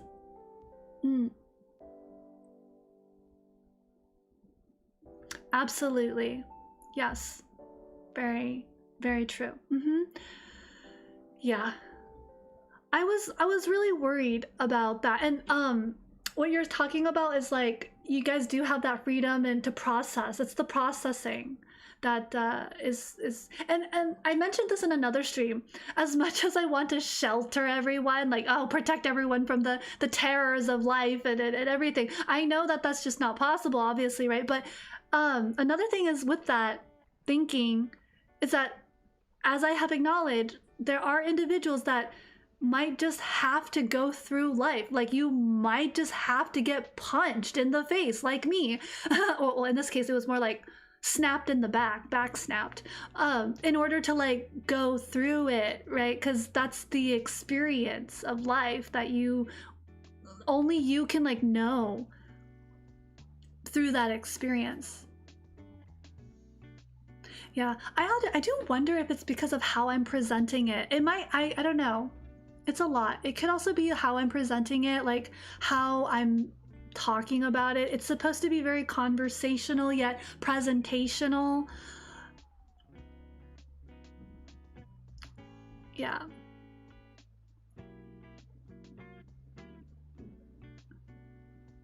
It was a lot. I'm not gonna lie.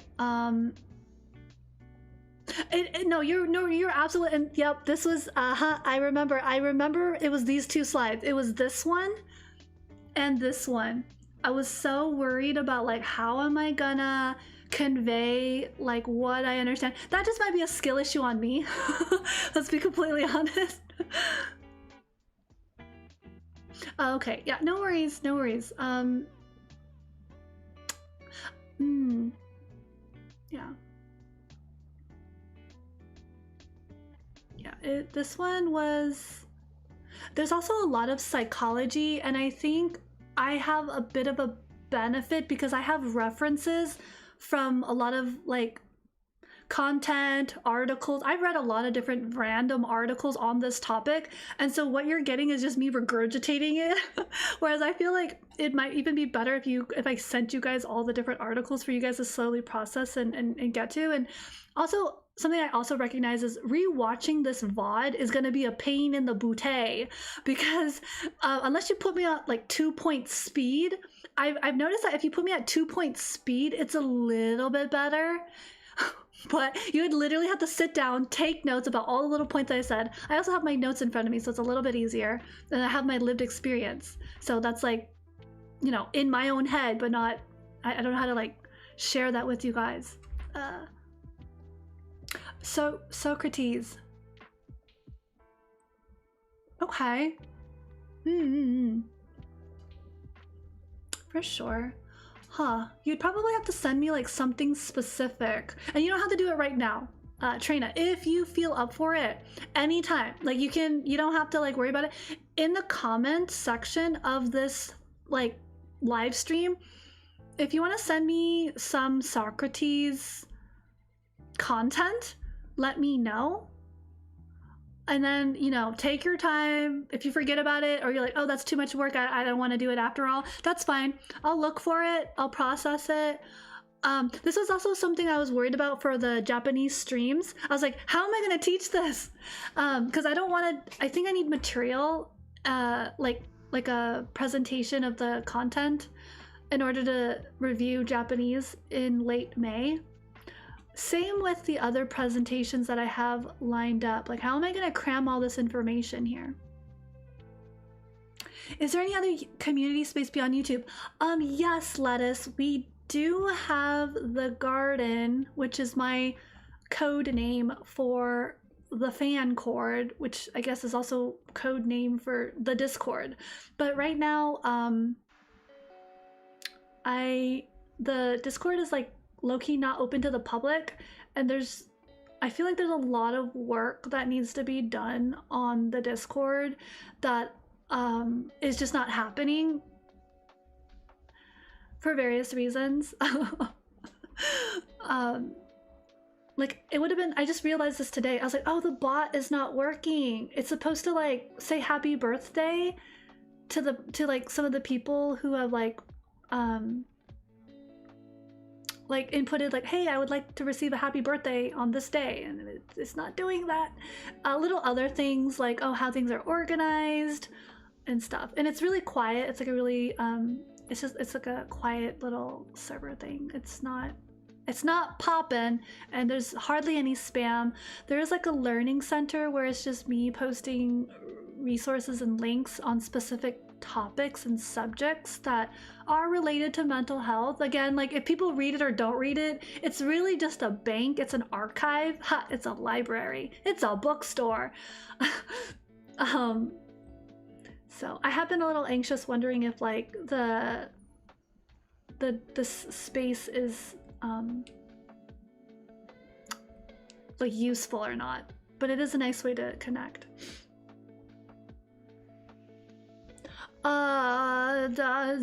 The email. There's my marshmallows. People used to contact me on my marshmallows. So marshmallows is like this message board. You don't have to sign up. You can sign up, but this is, I believe that is my marshmallow, and if you click on it, you will be able to send me a message anonymously. And you can say whatever the heck you want. I mean, there is an AI filter that will filter out most of the negative stuff depending on how depending on the setting. So I do have that filter on, so it does filter out a lot of negative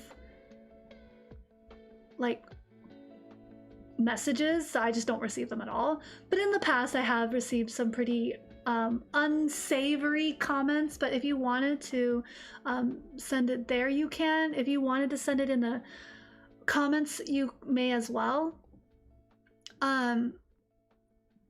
Yeah, I'm trying to think, but yeah, other than that, yeah, I'll have to figure out, because it would be nice for y'all, you know, I think there was Alvin, there's Trina, there's Lettuce.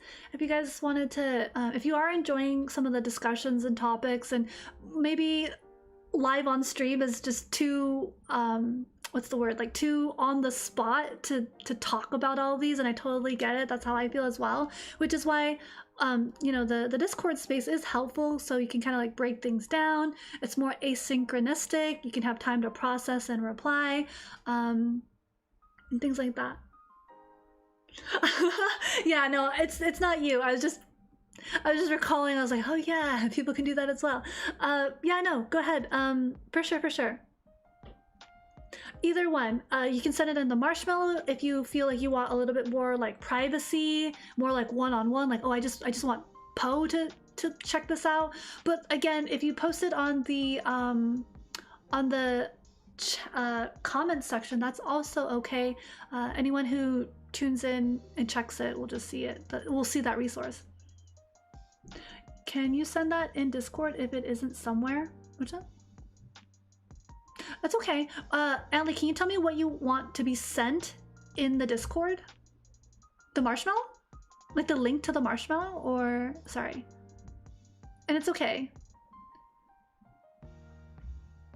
Probably. It is getting late, so sleepy time. Oh, the marshmallow. Yo, you want me to send the link?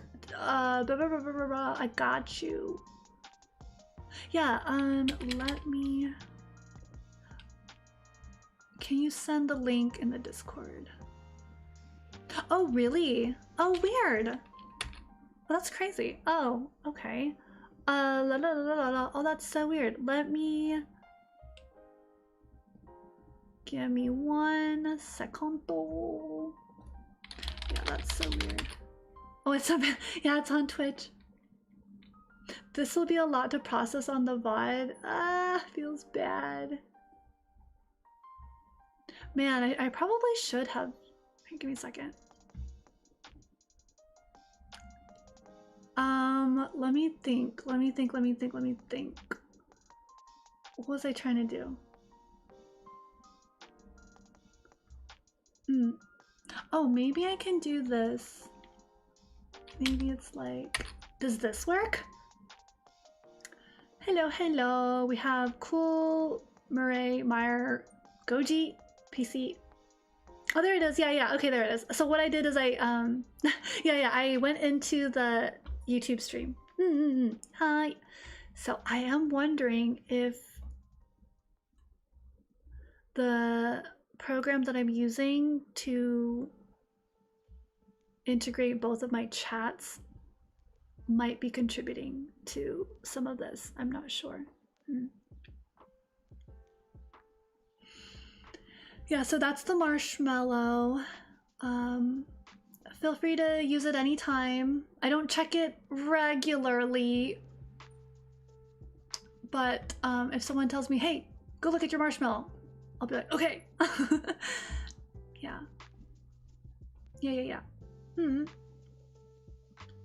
So I think we'll try to wrap up. I'm kind of bummed out that I didn't think this through enough, which I wanted to, whatchamacallit?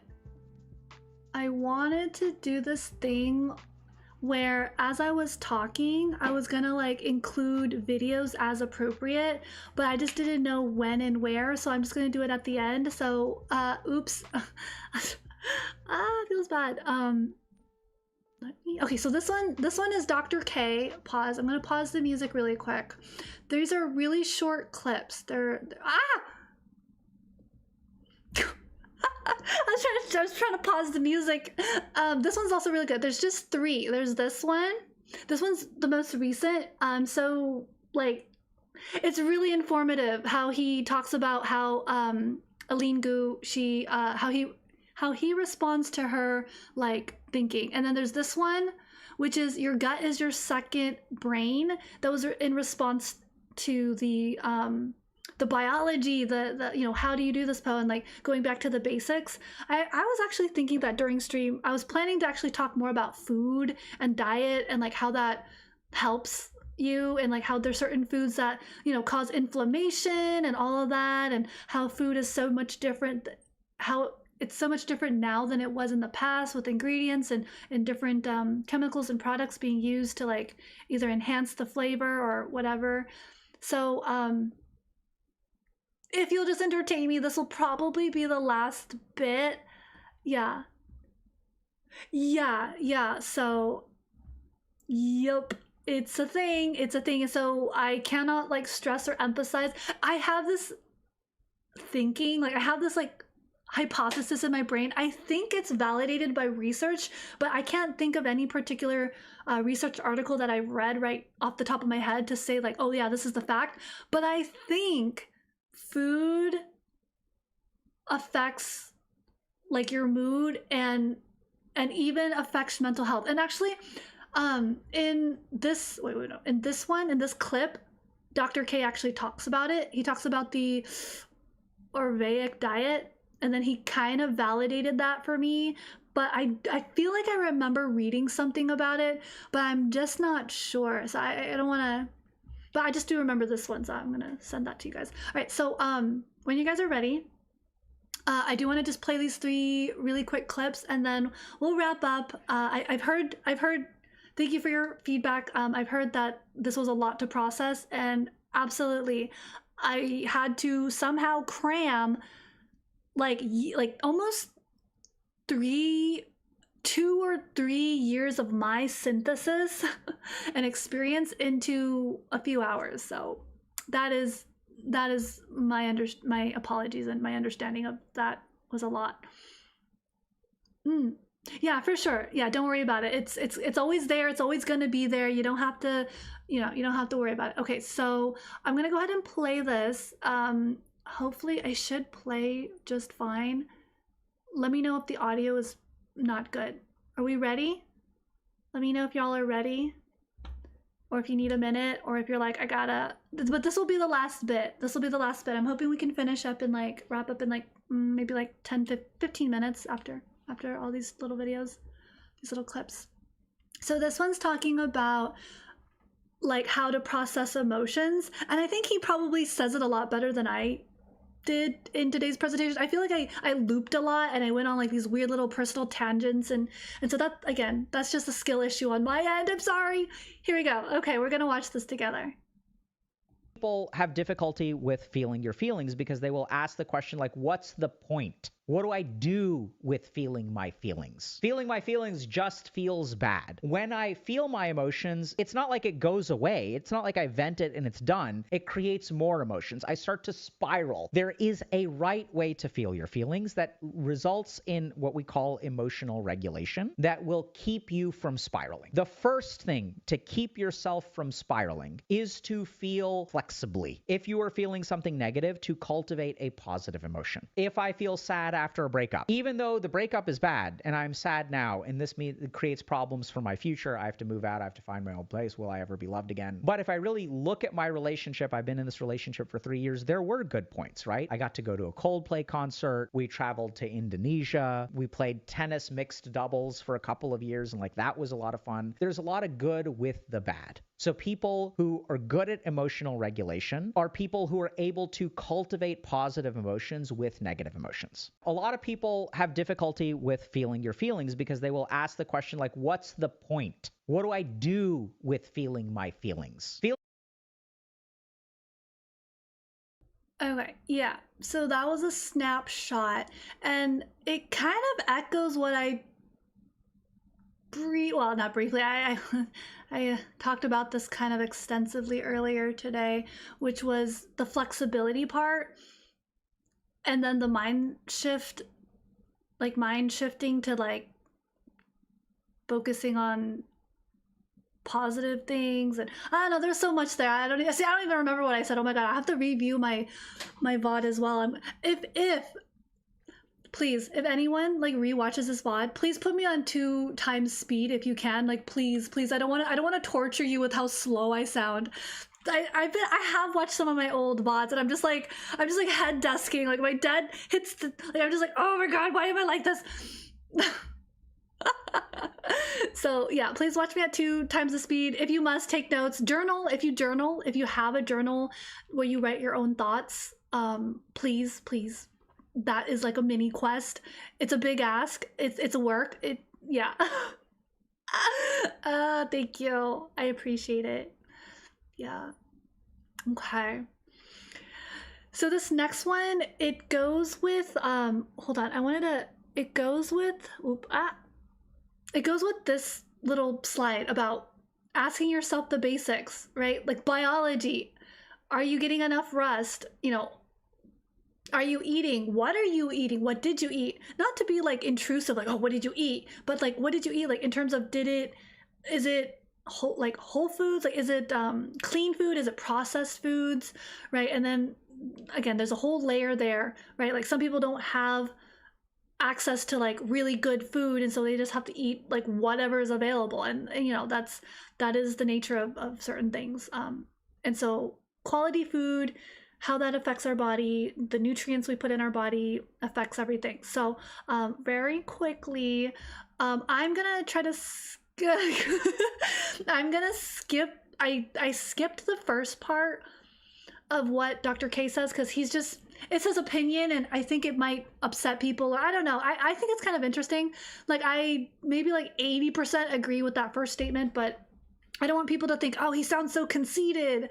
But it's really interesting. So I'm just gonna skip that part. If you want to watch it, you can look for it. If you want the links to these videos, I can link it in the description below again in the on the live stream, maybe tomorrow or later, because after this I'm probably gonna like need to get some food myself and then maybe like rest and digest, and then I'm probably gonna see if I can squeeze in like an hour or two of katakana studying before tomorrow. So that's my plan. But here we go. How our food, how diet, nutrition, what we eat affects our body, our mood. Yeah, so interesting. He gets into the science about it. Here we go. Yeah. When I start patients on serotonin medication for depression and anxiety, if they follow an Ayurvedic diet, then I can take them off of the medication in about 6 months to a year without problems. And I think what the Ayurvedic diet is, most of our serotonin comes from our gut. So when you eat the right kinds of things and you select for the right kinds of gut bacteria, and there are 2 kinds of gut bacteria that are very low in people with anxiety, for example, and 2 kinds of bacteria that are very high in people with anxiety. So when you alter that gut through Ayurvedic diet, which is what I think is going on, then your serotonin factory is turning on, then you no longer need to ingest it. Wow. There's this Eastern system of psychology, which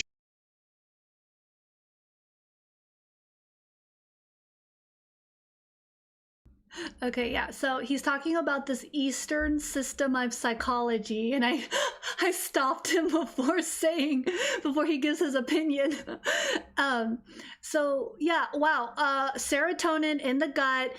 Once you balance it out with like an Ayurvedic diet or whatever diet you choose, with whatever you can tolerate and like, and it balances out. So then he can take you off of like a serotonin, supplement, basically a medicine, right? Like the because he's a licensed psychiatrist, I believe, which means if you're a psychiatrist, you can prescribe medication and whatnot. So, yeah, cool stuff, right? And wow, this anything can be political, but I'm gonna try not to. But yeah, down to the food, it's a little political as well. But it's okay. It's okay. It is what it is. Last bit. Our thoughts, our thinking, our train of thought, like what we think, how we talk to ourselves internally, how we talk out loud, like to people. So important. I really like what he does here. I think it's really good. I really like Eileen.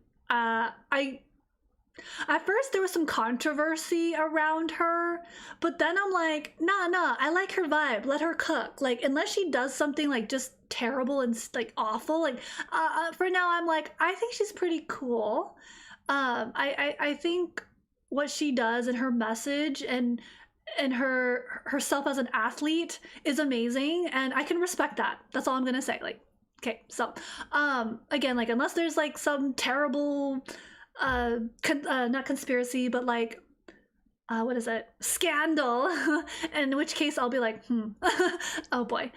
So far I think she expresses a very positive message for a lot of people, young people who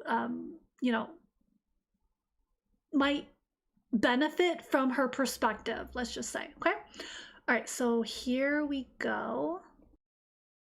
It's supposed to be a rude question. So I love this clip. I've worked with a couple of Olympic athletes. So Olympic athletes figure out this kind of stuff. And the fun thing about Eileen's perspective is that she's sort of on the money. Her concept is completely correct, but her mechanism actually is completely wrong. This isn't supposed to be a rude question. Do you think before you speak? Because you answer questions so quickly and so comprehensively. Take us into your brain. I'm an introspective young woman. Like, I spend a lot of time in my head. I journal a lot. I break down all of my thought processes. I think I apply a very analytical lens to my own thinking because it's so interesting. You can control what you think. Like, you can control how you think, and therefore you can control who you are. So she believes that you can control your thoughts. That's actually not technically true. You cannot control your thoughts. She controls the way that she responds to her thoughts. So when she was 8 years old, she had all kinds of thoughts over the last 14 years, and the way that she has responded to her thoughts has determined what kind of thoughts will show up in the future. The way that I think about this is like a garden. You cannot create a garden. All you can do is weed out the bad thoughts and cultivate the good thoughts. So here's a really simple thing that you can try.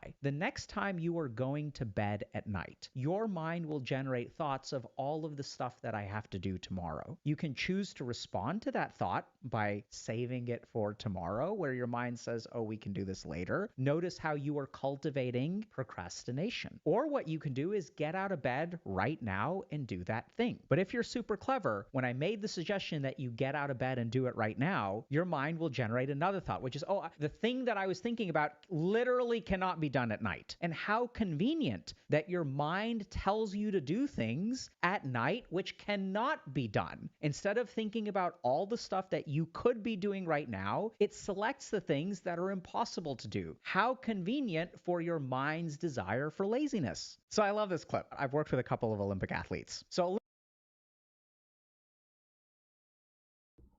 I really like that part about you cannot control your thoughts, but it's how you react to your own thoughts. That's really helpful. That was very insightful. Lots of just little nuggets. I'm doing it again. I'm bombarding you, everyone, with too much information. Even after you kindly said, stop, Poe, it's too much information. I'm so sorry. Even after you kindly said, stop it, Poe, I need more time to process this. I have continued to add all of the information. So... yeah, same. Yeah, that was really interesting. As per usual, for sure. There was this one clip I could not, like, internally I was like, I can't get over it. I was like laughing. He talks about how to define a creep. And he nails it. Not only does he nail it, he makes it hilarious. So funny. And I think that's like really important for anyone who struggles with like, or no, I think it's anyone who wants to like identify, like for me personally, I like why, like I always talk about vibes. So anyway, this is a tangent, but vibes, like feelings and he was just able to like accurately pinpoint it from like a scientific lens and very just articulate and clear. And I love that. There's a lot of other content creators as well who are very articulate, very well spoken. And then you have me. I don't know, I'm like a potato, but it's very, very insightful. Yeah. Yeah. I don't like religiously follow his content, but I do like his content thus far, right? Like I used to watch Psych2Go for a while. I really loved their content. I still do like their the art of like how they tell the story of whatever their topic is. My problem is it's gotten a little too like weirdly specific and also kind of self-diagnosy, if that makes sense. I don't really like that part, because then everyone, can just self-diagnose and I have like one or two qualities of this condition. Oh, well, now I'm an expert now because I learned it from Psych2Go. Yeah, no, it takes like almost like a decade for like a professional to to learn all of this, and it doesn't even consider like your own bias and cognitive biases and such. So yeah, I think that was the only thing I wasn't really. But so far with Dr. K and Healthy Gamer GG, I have still found a lot of insight into his content, especially since most of it is free. There is like a paid subscription, and like you can like do the coaching with his team and stuff, but I think he's still offering a lot of value. Yeah, right. It does happen a lot with the psychology stuff, right? Especially if you're not particularly like a what is it?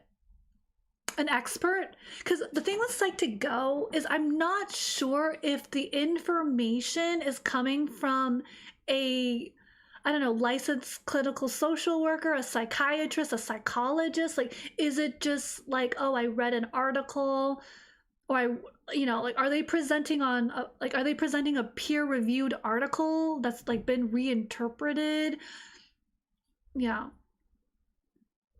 So that was.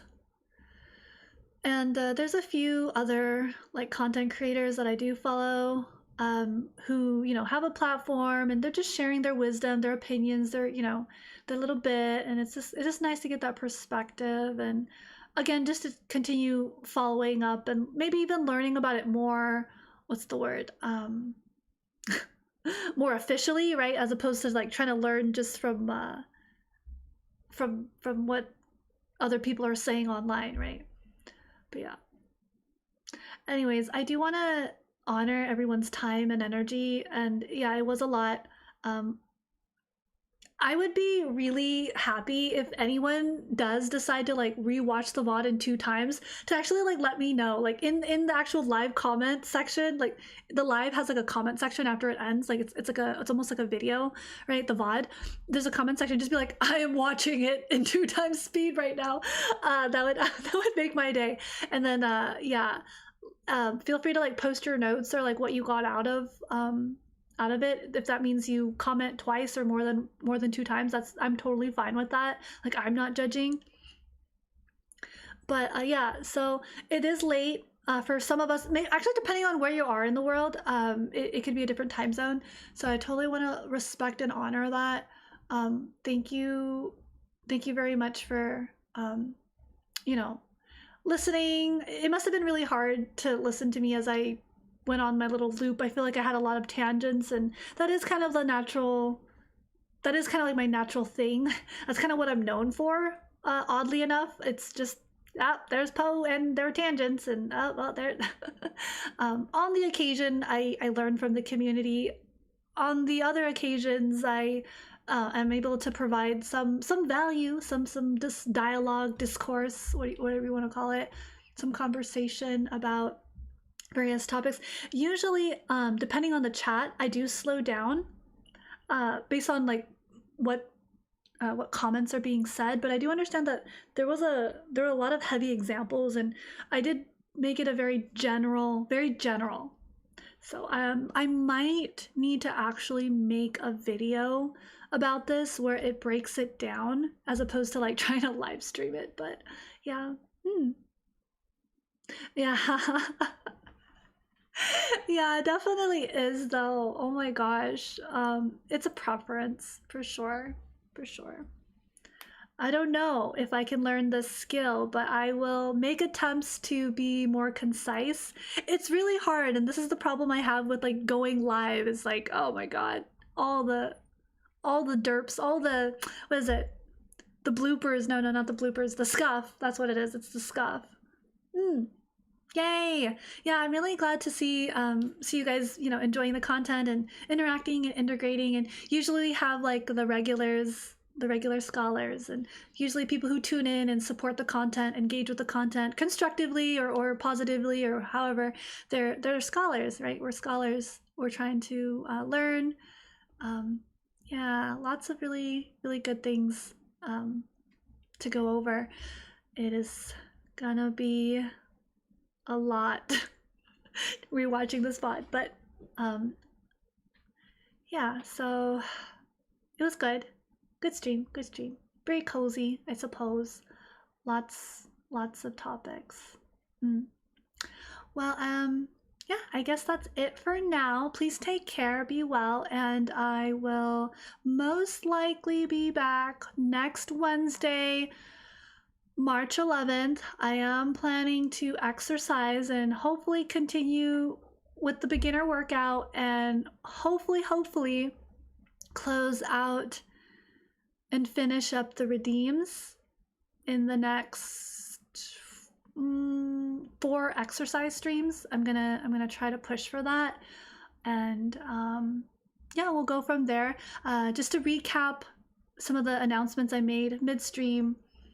Yeah, sometime after May or late May, Japanese learning after May.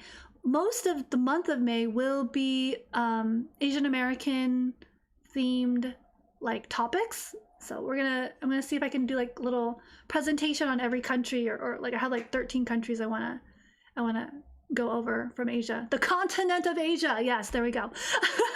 All right. Hi, thank you so much, y'all. Please take care, and we'll see you again next time. Mwah. Mwah.